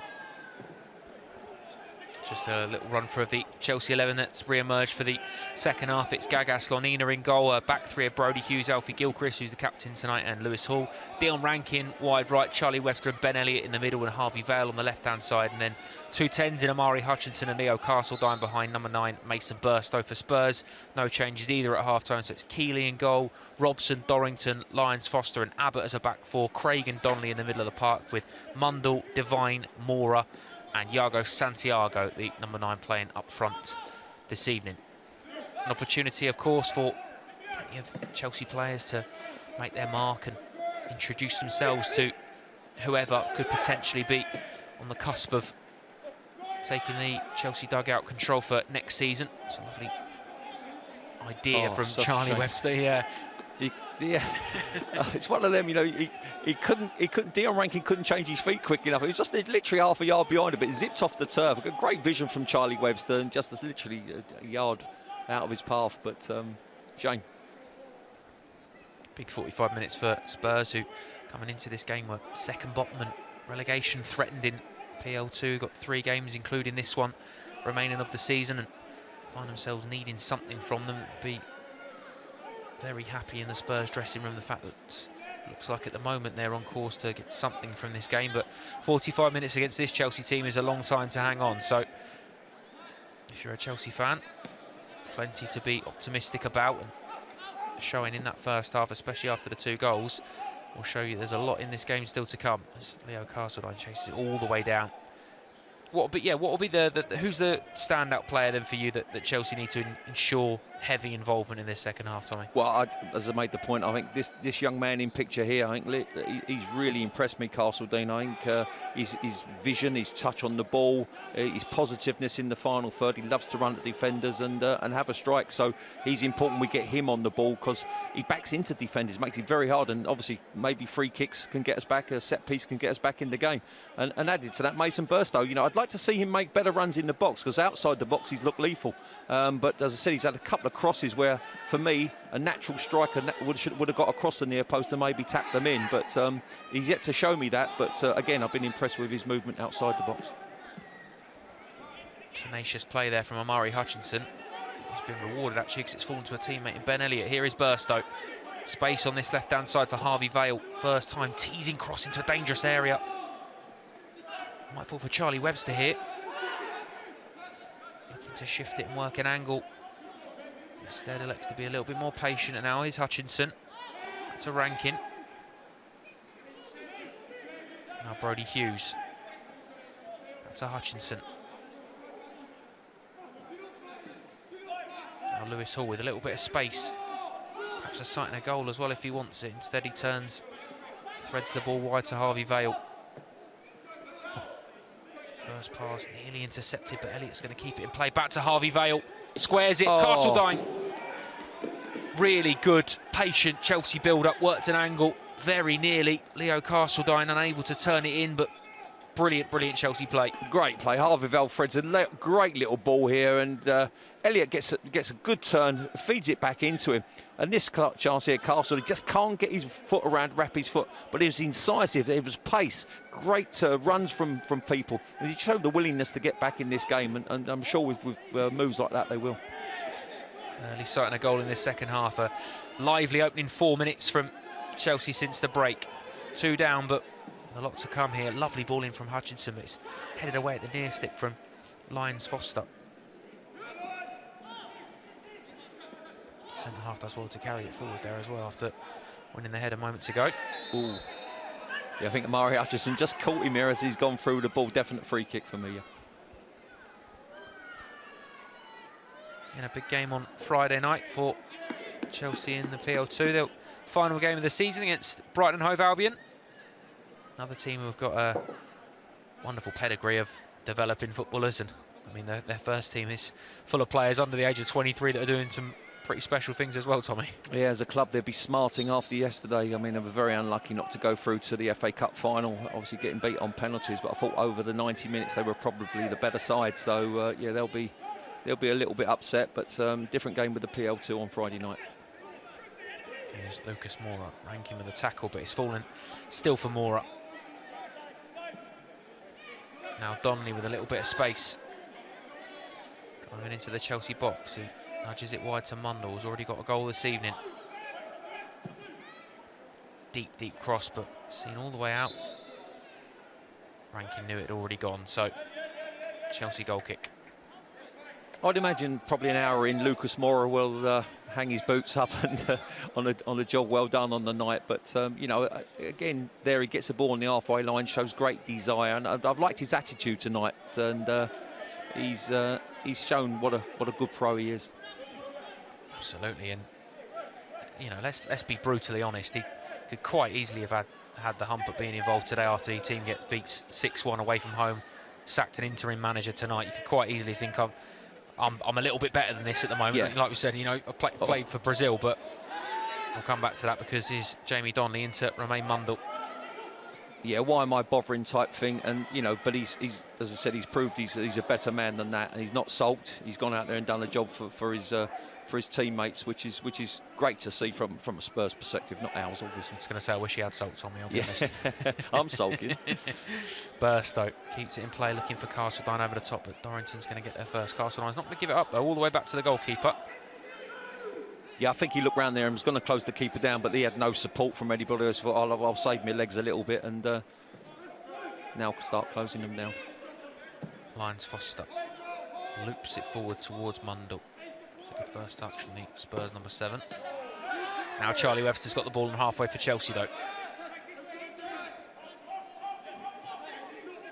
to the path of Vale. Oh, A wicked ball in. It's got to be 3 or 4 from Harvey Vale tonight, Tommy. And that's my one point. I don't want to be negative about Chelsea players. I never do. But Mason Burstow has to have that inclination. Here we go. Oh, it could be a chance here for Alfie Devine. He squared it for Iago Santiago. Spurs have 3. Football comes at you fast. One end.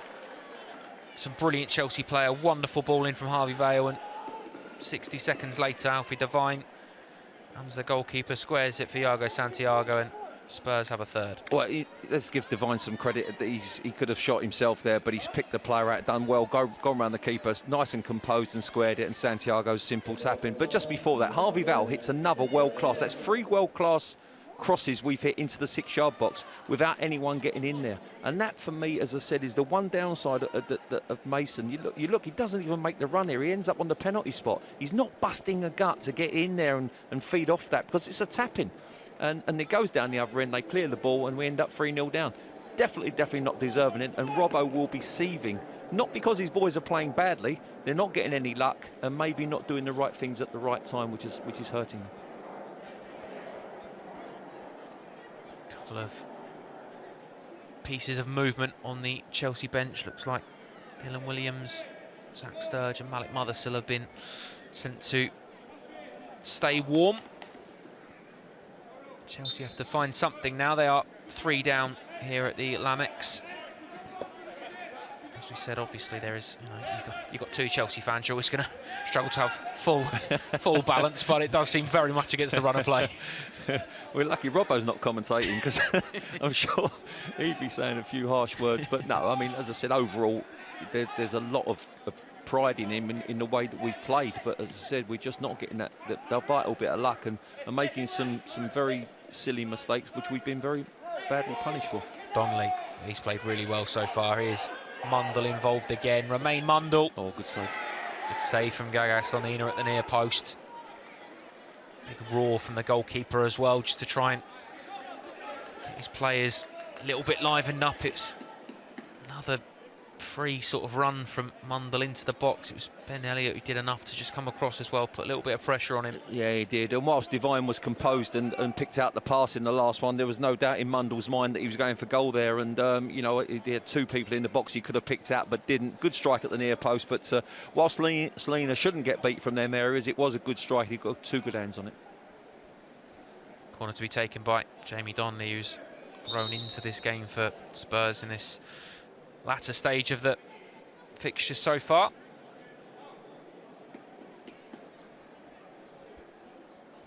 Brief pause in play while the referee deals with a little bit of pushing and shoving inside the box.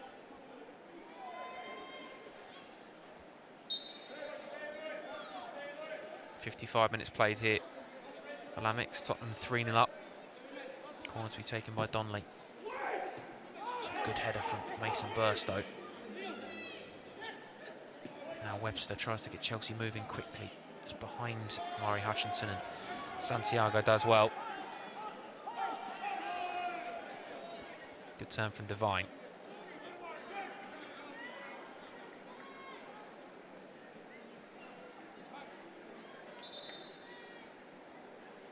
First change of the evening is one from Tottenham, and it will be Niall John who will replace Alfie Devine.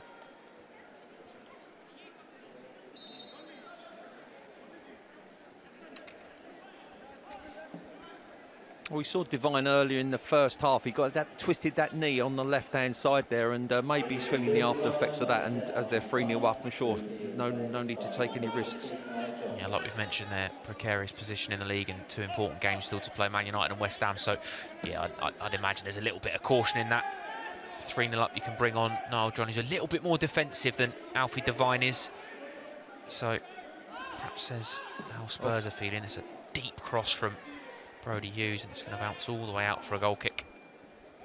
Yeah, just before the ball from Lewis Hall was absolutely fantastic, left to right, and put Dion Rankin in, but again, the cross was disappointing. Still 35 or so minutes to play here in Stevenage as Chelsea chase something, and maybe we're giving a little bit of a lifeline there. Matthew Craig very fortunate not to roll that into the path of Amari Hutchinson.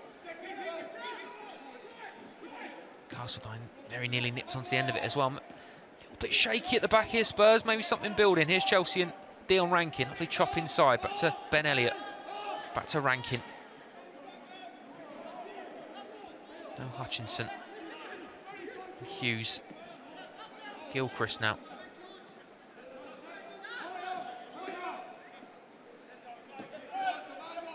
Now Harvey Vale.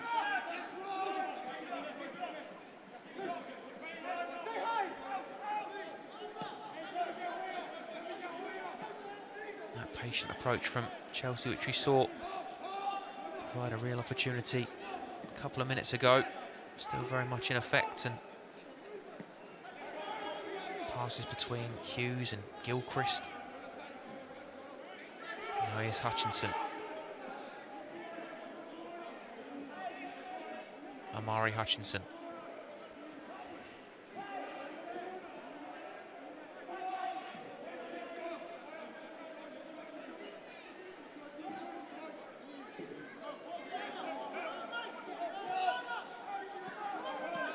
Slanina just fires it into Gilchrist again. Good possession from Chelsea. They had the ball for a good number of minutes now. Here's Harvey Vale looking for Lewis Hall on the overlap. It's a dangerous cross in. Is it going to fall to Charlie Webster? Oh. I think he just got caught under his feet more than anything, didn't it? Rather than a foul. His first touch was really good. Took him inside the defender. You can see he's sizing up the strike, and he just got caught underneath his feet. But you're right, in possession, superb there, Chelsea. Ended up with a great ball from Lewis Hall into the near post. Spurs defended it very well. Another whipped-in delivery from Harvey Vale.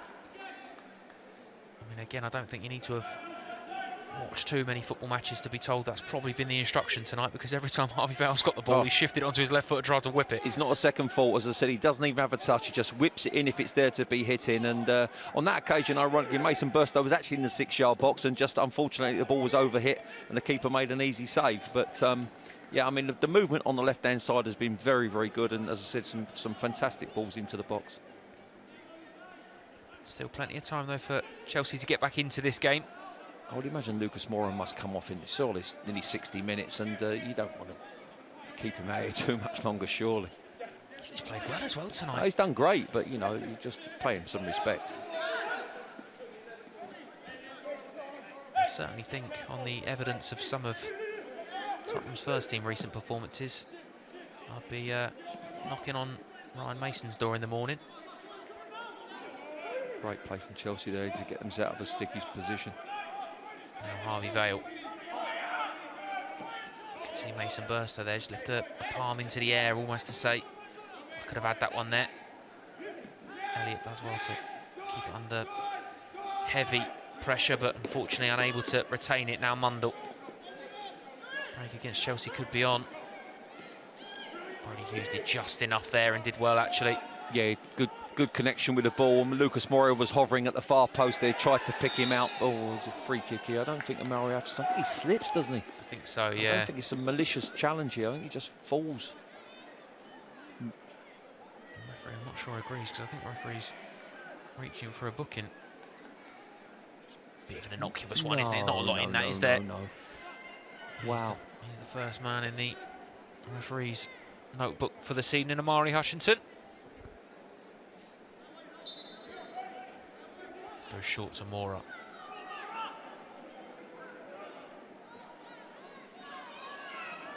Oh, brilliant. Here's Santiago. Little stab towards the goal from Santiago. Yeah, they're all complaining. They said the centre half. I'm not sure which one of them was it, but they've got a touch to it. But Lucas Moura, great skill. He was surrounded by 3 Chelsea players there, and nice and composed on the ball.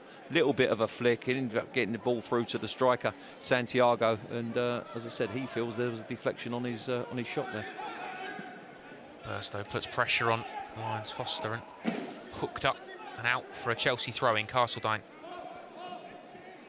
Bit more urgency in Chelsea's play now, but no, John nips in. It'll be a throw-in midway through the Chelsea half now for Tottenham to ponder over. Yeah, there won't be any rush to take this, but Just try and kill the game. Throw to be taken by Lucas now. He changes and gives it back to George Abbott.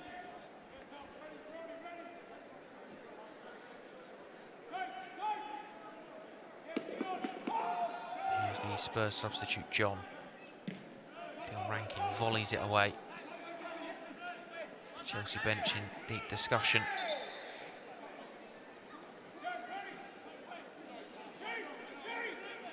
Just cannons off the referee, so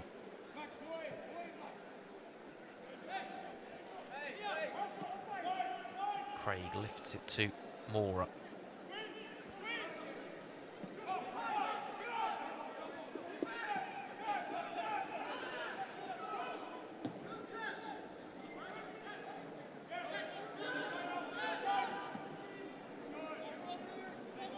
Here's Moura to John.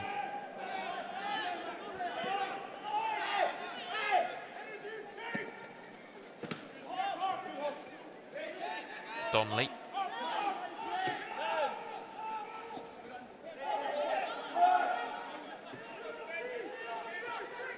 Goalkeeper under a bit of pressure from Mason Burstow, very nearly nicked off his toes, but yeah, first touch from Keeley nearly gave Mason Burstow a chance to have a little look at it, but just managed to tow it away from him in the end.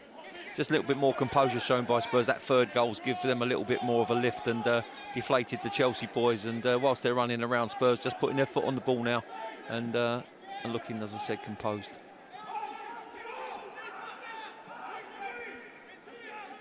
Yeah, feels like the last few minutes they start to take the sting out of it a little bit more. And Chelsea unable to get the ball at the moment. Here's Craig.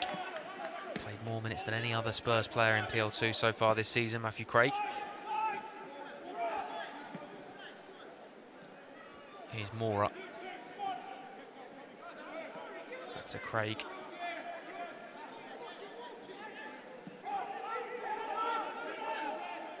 And Dorrington.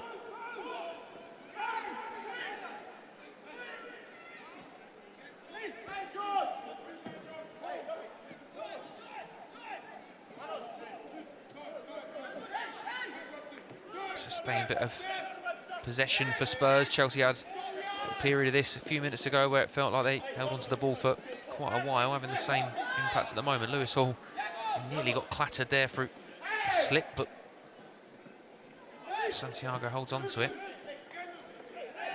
Beats Hall to it. Hall gets where the free kick. I think he gets the ball there, doesn't he? Yeah, he does. I think he makes contact with Santiago, and the referee had a good view. I mean, he's 10 yards away now. He's probably 15 before he moved forward, and Lewis Hall was complaining a little bit, but I think there was contact made with the striker. It's a soft one, but what would disappoint Robbo is the possession's so easy. And I did hear someone from the bench saying, "Look, you're walking."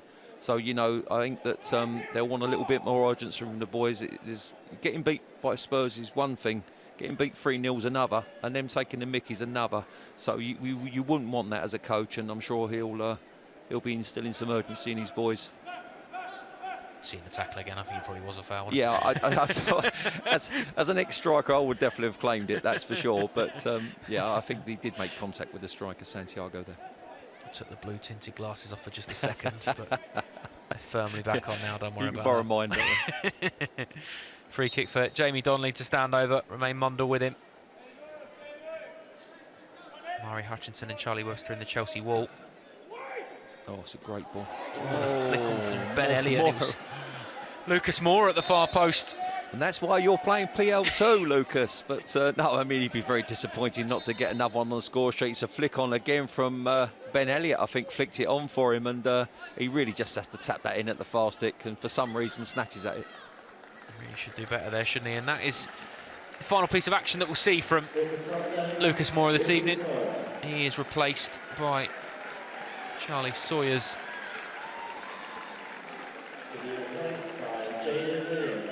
Jaden Williams is the wrong number that's gone off. Apologies. Jaden Williams who's coming on.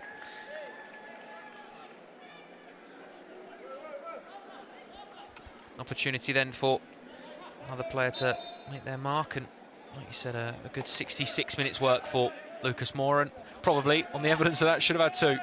Yeah, well, he definitely should have been two, and for all his good performance and pride, he'd be disappointed he didn't stick that in the back of the net.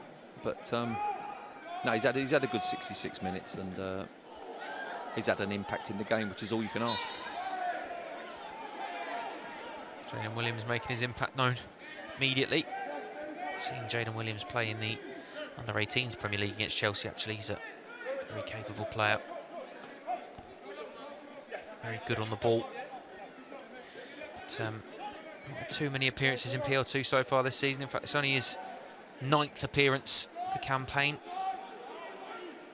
A little over 140 odd minutes in total as well. So fleeting appearances, only 1 start in PL2 for Jayden Williams. So again, a player that's stepping up from the 18s and been rewarded for his good performances with that age group to come on for Lucas Moura for the final 20 odd minutes of the game this evening. But Chelsea with a fair bit of work still to do. And now Hutchinson and Burstow exchanging passes. Back to Hutchinson. It's a little bit better from Amari Hutchinson, cutting in from that right-hand side. Feeds a lovely little ball into Mason Burstow, who makes a really good run. His first touch is good as well. Feeds it back into him here, then clips it back, and it's 2-1-2s. Unfortunately, he can't get his balance. He's just stretching for that final volley, and unfortunately, he doesn't get anywhere near the target. Triple change for Chelsea then.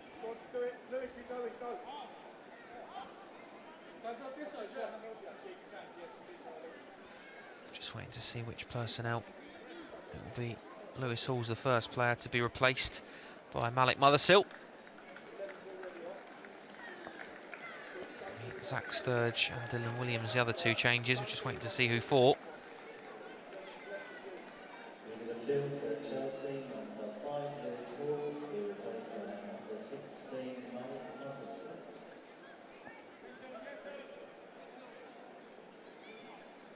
Seen Dylan Williams trot onto the pitch as well, and Zach Sturge waiting as well, just waiting for the official to get his board fully functioning. Harvey Vale's going to be the next player to be replaced by and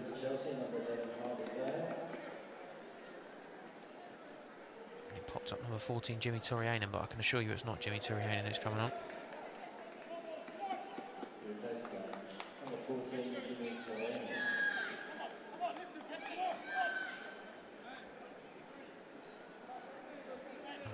Zach Sturge who's come on, as well as Dylan Williams.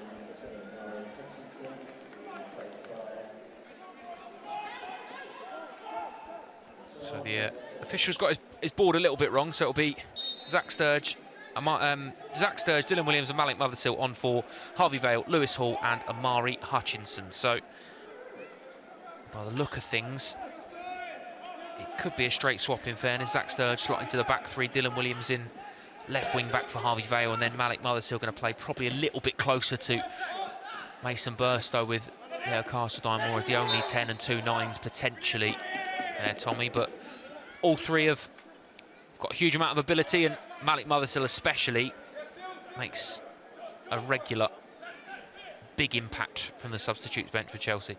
Yeah, I think you're right in the shape, by the way. I think the 2 strikers now, the sub will come on and go alongside Mason Burstow and play a 2 up front, with Castledine just dropping into that hole. But as I said, hopefully test more of the Spurs defenders who are getting the ball far too easily at the moment and keeping possession. All the way back to the goalkeeper, which Malik Mothersill is chasing down. Here's Lyons Foster.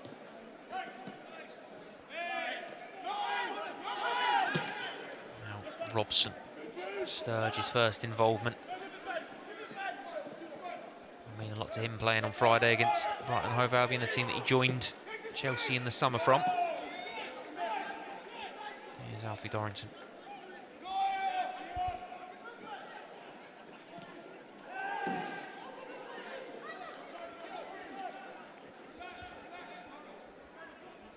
Throw in on this far side for Tottenham to take. A little pat on the back from Spurs coach, as if to say, take your time. Back to Niall John. Very neat and tidy player, Niall John, into Abbott. Oh. So underneath the studs of Dylan Williams is Iago Santiago. Oh, good defending. Brilliant defending by Zach Sturge. I mean, Sturge has just come on. It's great reactive defending now. I mean, it's a poor touch from William, or lack of touch from William. Goes underneath his foot here, and good play from the striker, Santiago. Bends it into the far stick. Defender does real well there to get back and clear it off the line. Another corner for Spurs. Jamie Donnelly will take this one again.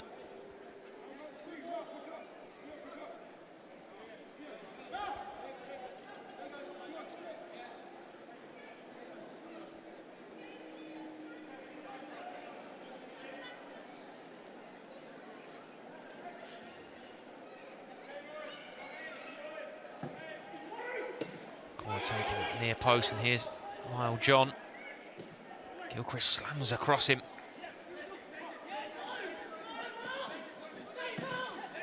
Williams is chased down, and it will be a Chelsea throw-in right in the corner. Less than 20 minutes to play here at the Lamex. Chelsea still chasing 3 goals behind this Tottenham Hotspur side. It all began with Lucas Moura's free kicking inside 15 minutes before Romain Mundle doubled their advantage, and then in the second half, Iago Santiago tapping in after really good work from Alfie Devine, but doesn't tell anywhere near the full picture of the story this evening from this game. Ben Elliott now. No, if you're on someone just turning, switching on and looking at the scoreline, you think Chelsea have been battered tonight. But if you look at the 3 goals, that they were sort of easily defendable. First one was fortunate, but a couple of mistakes. And, you know, obviously a bit of bad luck in their boxes, and all of a sudden you find yourself 3-0 down. Sturridge does well again. He showed good pace there, didn't he? Another player, Zach Sturridge, can play on the left of a back 3 as a back 4, as a left back or a centre back or left wing back. That versatility, I know we mention that all the time about any Chelsea player coming through the academy system, but another change for Chelsea now, and it will be Jimmy Turrianen now, who's going to be replacing Leo Castledine.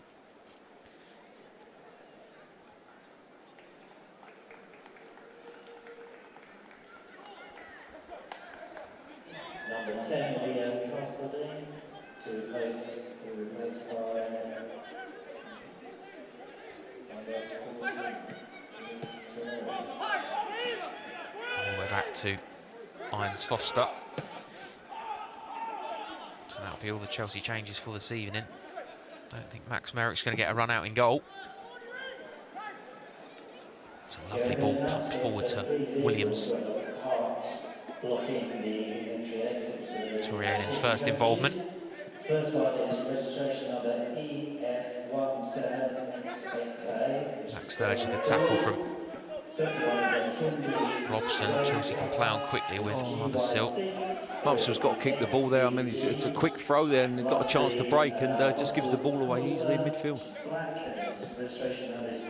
Donnelly sweeping past to Dorrington. Keith, you can remove these vehicles as soon as possible, please. Thank you very much. Just clipped straight out of play on this far side, though, so now Chelsea can try and muster something as Dylan Williams takes the throw in. Obviously, substitutions don't help, but the game's gone into a little bit of a lull, hasn't it? I think you know, the steam's been taken out of Chelsea's attack. Spurs are just struggling through the game now, just making sure they don't concede and keep this 3-0 scoreline. And as I said, subs coming on as sort of the pace of the game dipped a little bit. Slonina to Zach Sturridge. Switch of play, looking over the top towards Burstow. It was a good header from Irons Foster. Here's Robson.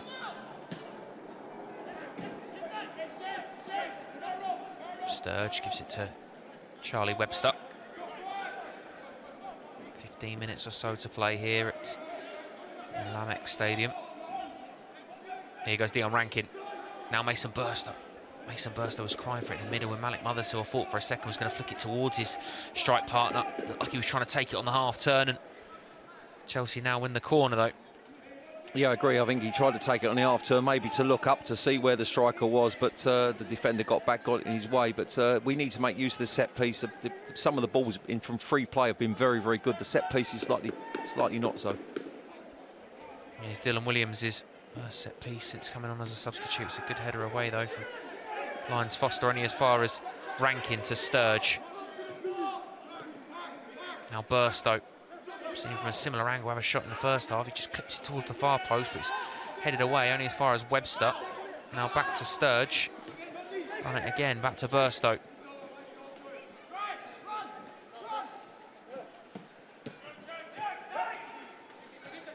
Webster after good pressure from Torrianen. Dylan Williams. Oh, brilliant. Massive deflection and Chelsea will take it. Well, I've got to say the first deflection that went against us, but this one's gone in our favour, and he cuts in from that right-hand side, obviously left-footed. It's a good ball from Webster. His first touch gets it, his second touch gets it out of his feet. Looks up and sees a great opportunity to have a strike. Gets a little bit lucky because the deflection takes the dip over the goalkeeper. But that's what you get when you hit a shot from the edge of the box. You get your rewards. And Chelsea 3-1. Are they back in the game? We'll find out. Absolutely. Absolutely they are. Come on, 15 minutes now. Time to turn it. Chelsea are good back game to in win this. 4-3, I think. Oh, absolutely. Winning a London derby on a Monday night 4-3, yes please. Chelsea back in it thanks to Dylan Williams.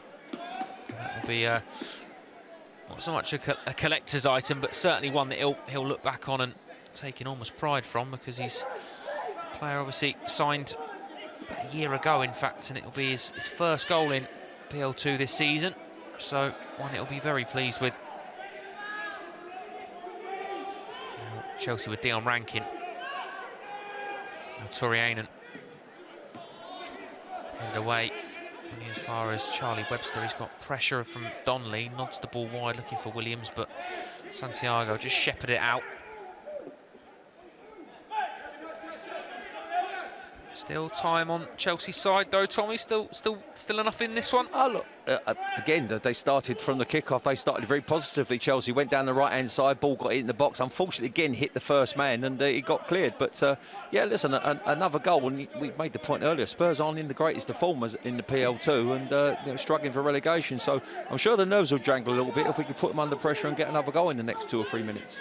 Looks like they're preparing a double change. So Chelsea will try and muster something again before they can make those 2 changes. Here is Torrianen. Slides it into the feet of Charlie Webster.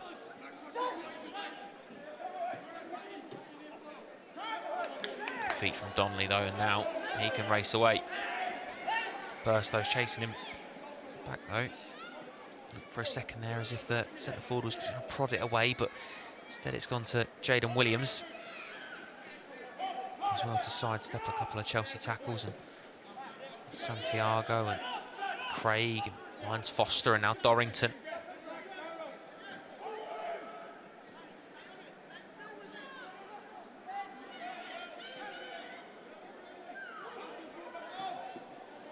Torrianen does well.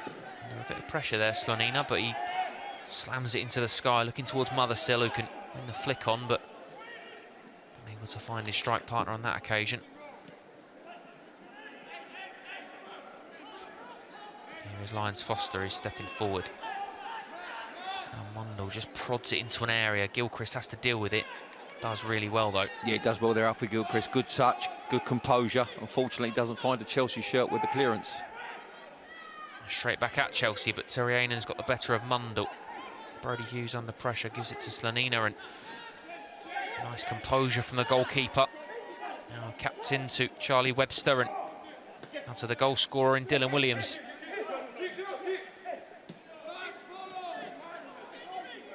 Ten minutes to play.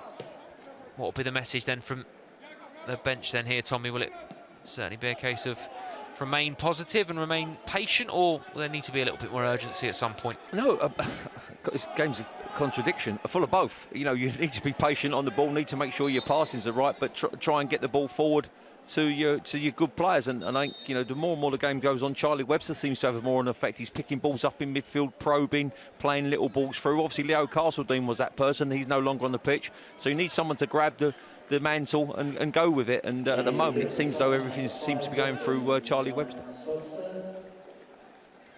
Change for Spurs. Brooklyn Lyons Foster, replaced by Jamie Bowden in the first change.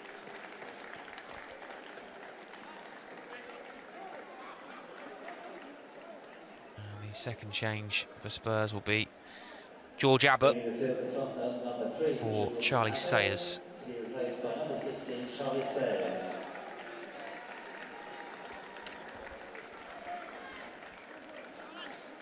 Chance to just get some fluids on for Alfie Gilchrist as well, and message from the substitutes bench maybe to pass on to his team. Double change and two changes at full-back and centre-back with 10 minutes to go. Looks like Bowden's going to step a little bit forward, maybe. Maybe it could be a change of system, but something perhaps for Mothersill and Burstow to be aware of the next couple of minutes while they're just getting the bearings? Well, bearings, bit of rustiness, exactly that. So, you know, go at them trying to expose their lack of game time, but that's a great ball over the top to start with. Williams unable to get it under his spell. Little flick round the corner, though, only as far as Charlie Webster. Done brilliant. Done fantastic challenge. His first touch wasn't the best, Charlie, but he certainly made up with the second one, which was a fantastic tackle. Rankin. Brody Hughes. He's played well tonight, Brody Hughes. Back Sturge. Hughes beats him, gives it back to his teammate Sturge. Back to Williams.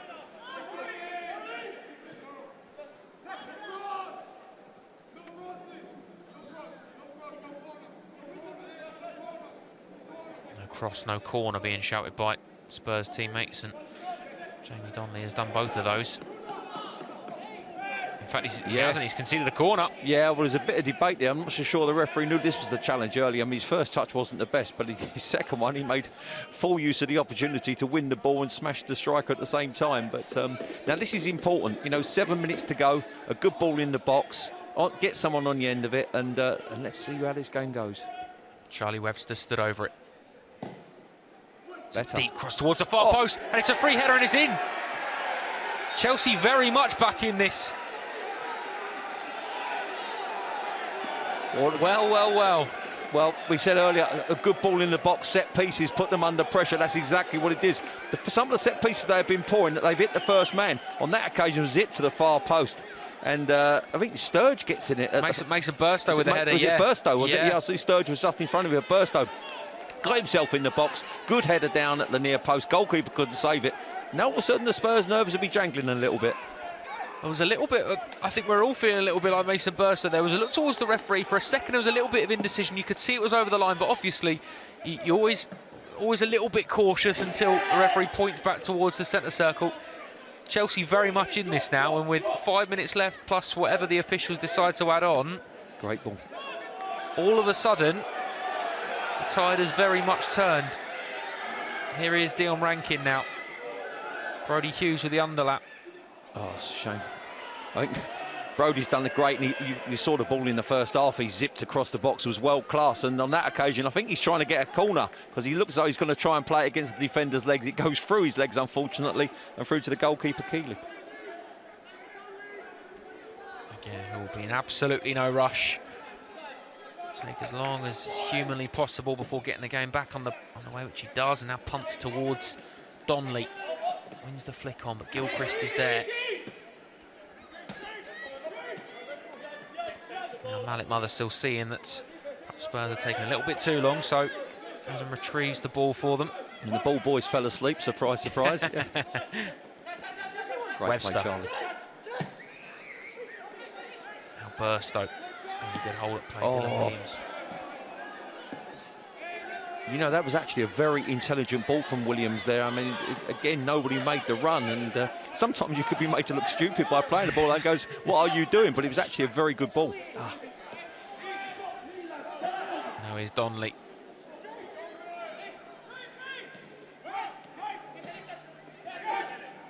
I think Sturge has definitely caught Donnelly here, and I would think that's a rash challenge, possibly a yellow card.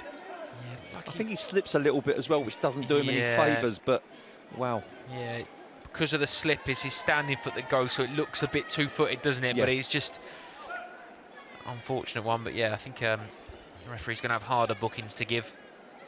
Zach Sturge goes into the notebook. Well, if you saw Mari Hutchinson's earlier, that was a yellow. If that was a yellow card, that's almost a red. But but no, Mari shouldn't have got a yellow, but that definitely was.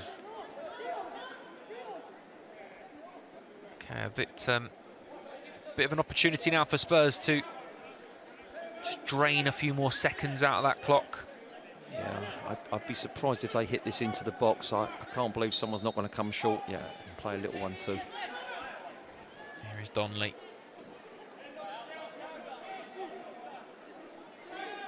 Now Dylan Williams. That's it forward for Malik Mothersill to chase.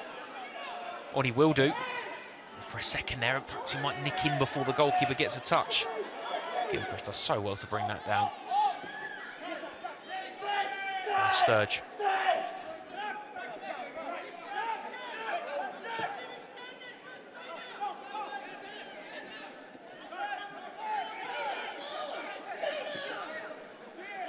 Now Williams.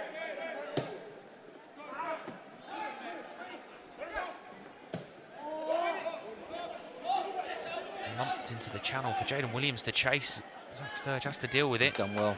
Yeah, I mean, to be fair, Williams is chasing a lost cause there, but Sturge has to be diligent in his defending there. He can't be pretty.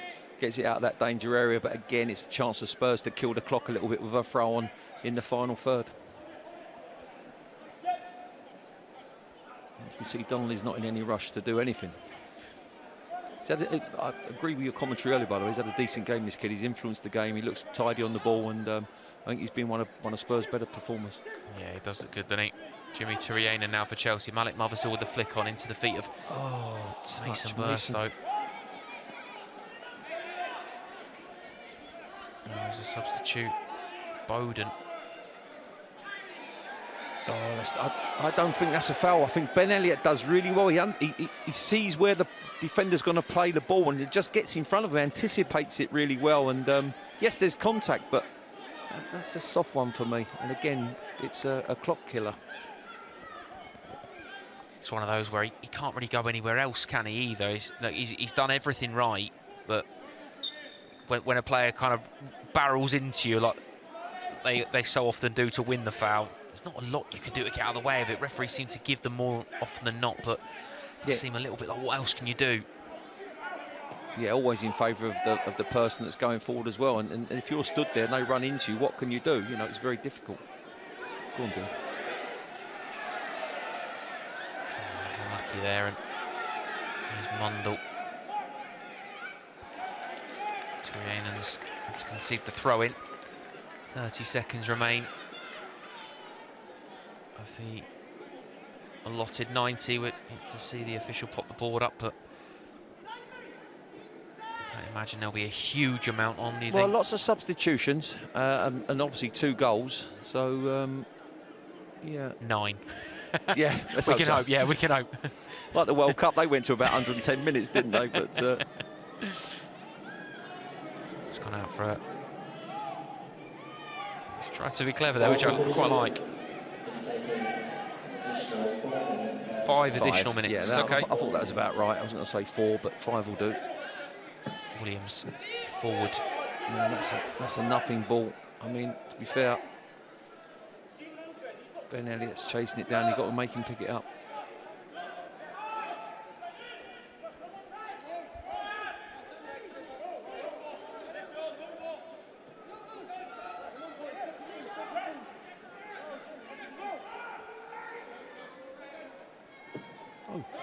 Slip from Keeley. Williams with a header, can't find a teammate.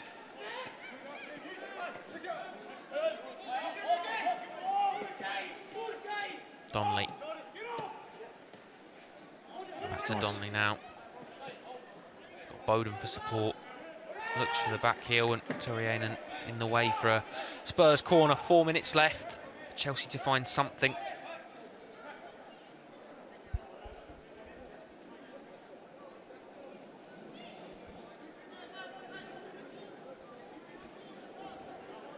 Forget Chelsea go to Brighton on Friday in the final PL2 game of the campaign.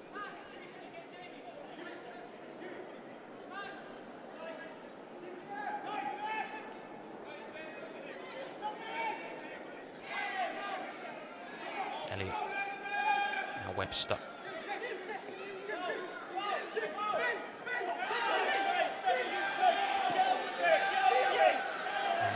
Oh, flick down the corner. Now Mothersill.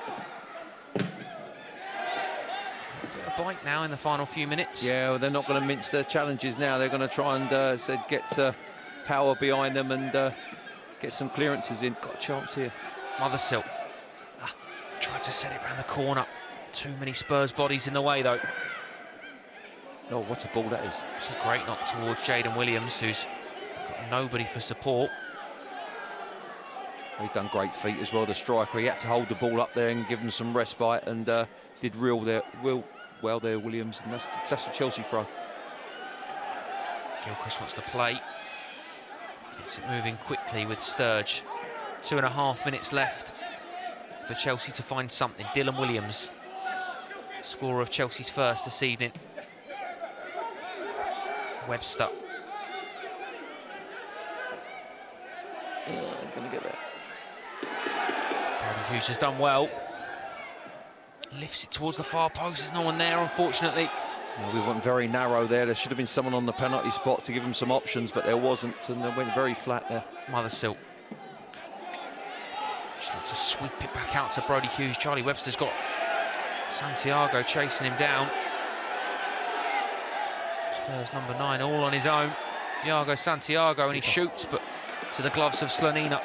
Yeah, he's gone down now. He wants a free kick, but he's not going to get it. One last chance. Just over 90 seconds still to play. Here's Williams again.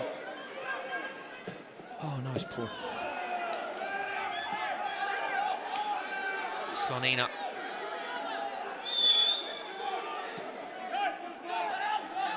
Now Sturge.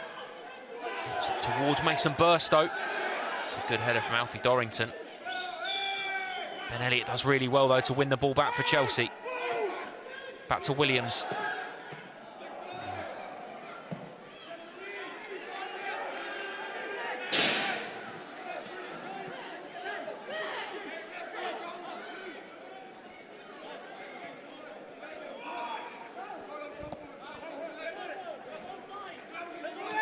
Moves it short to Torianen.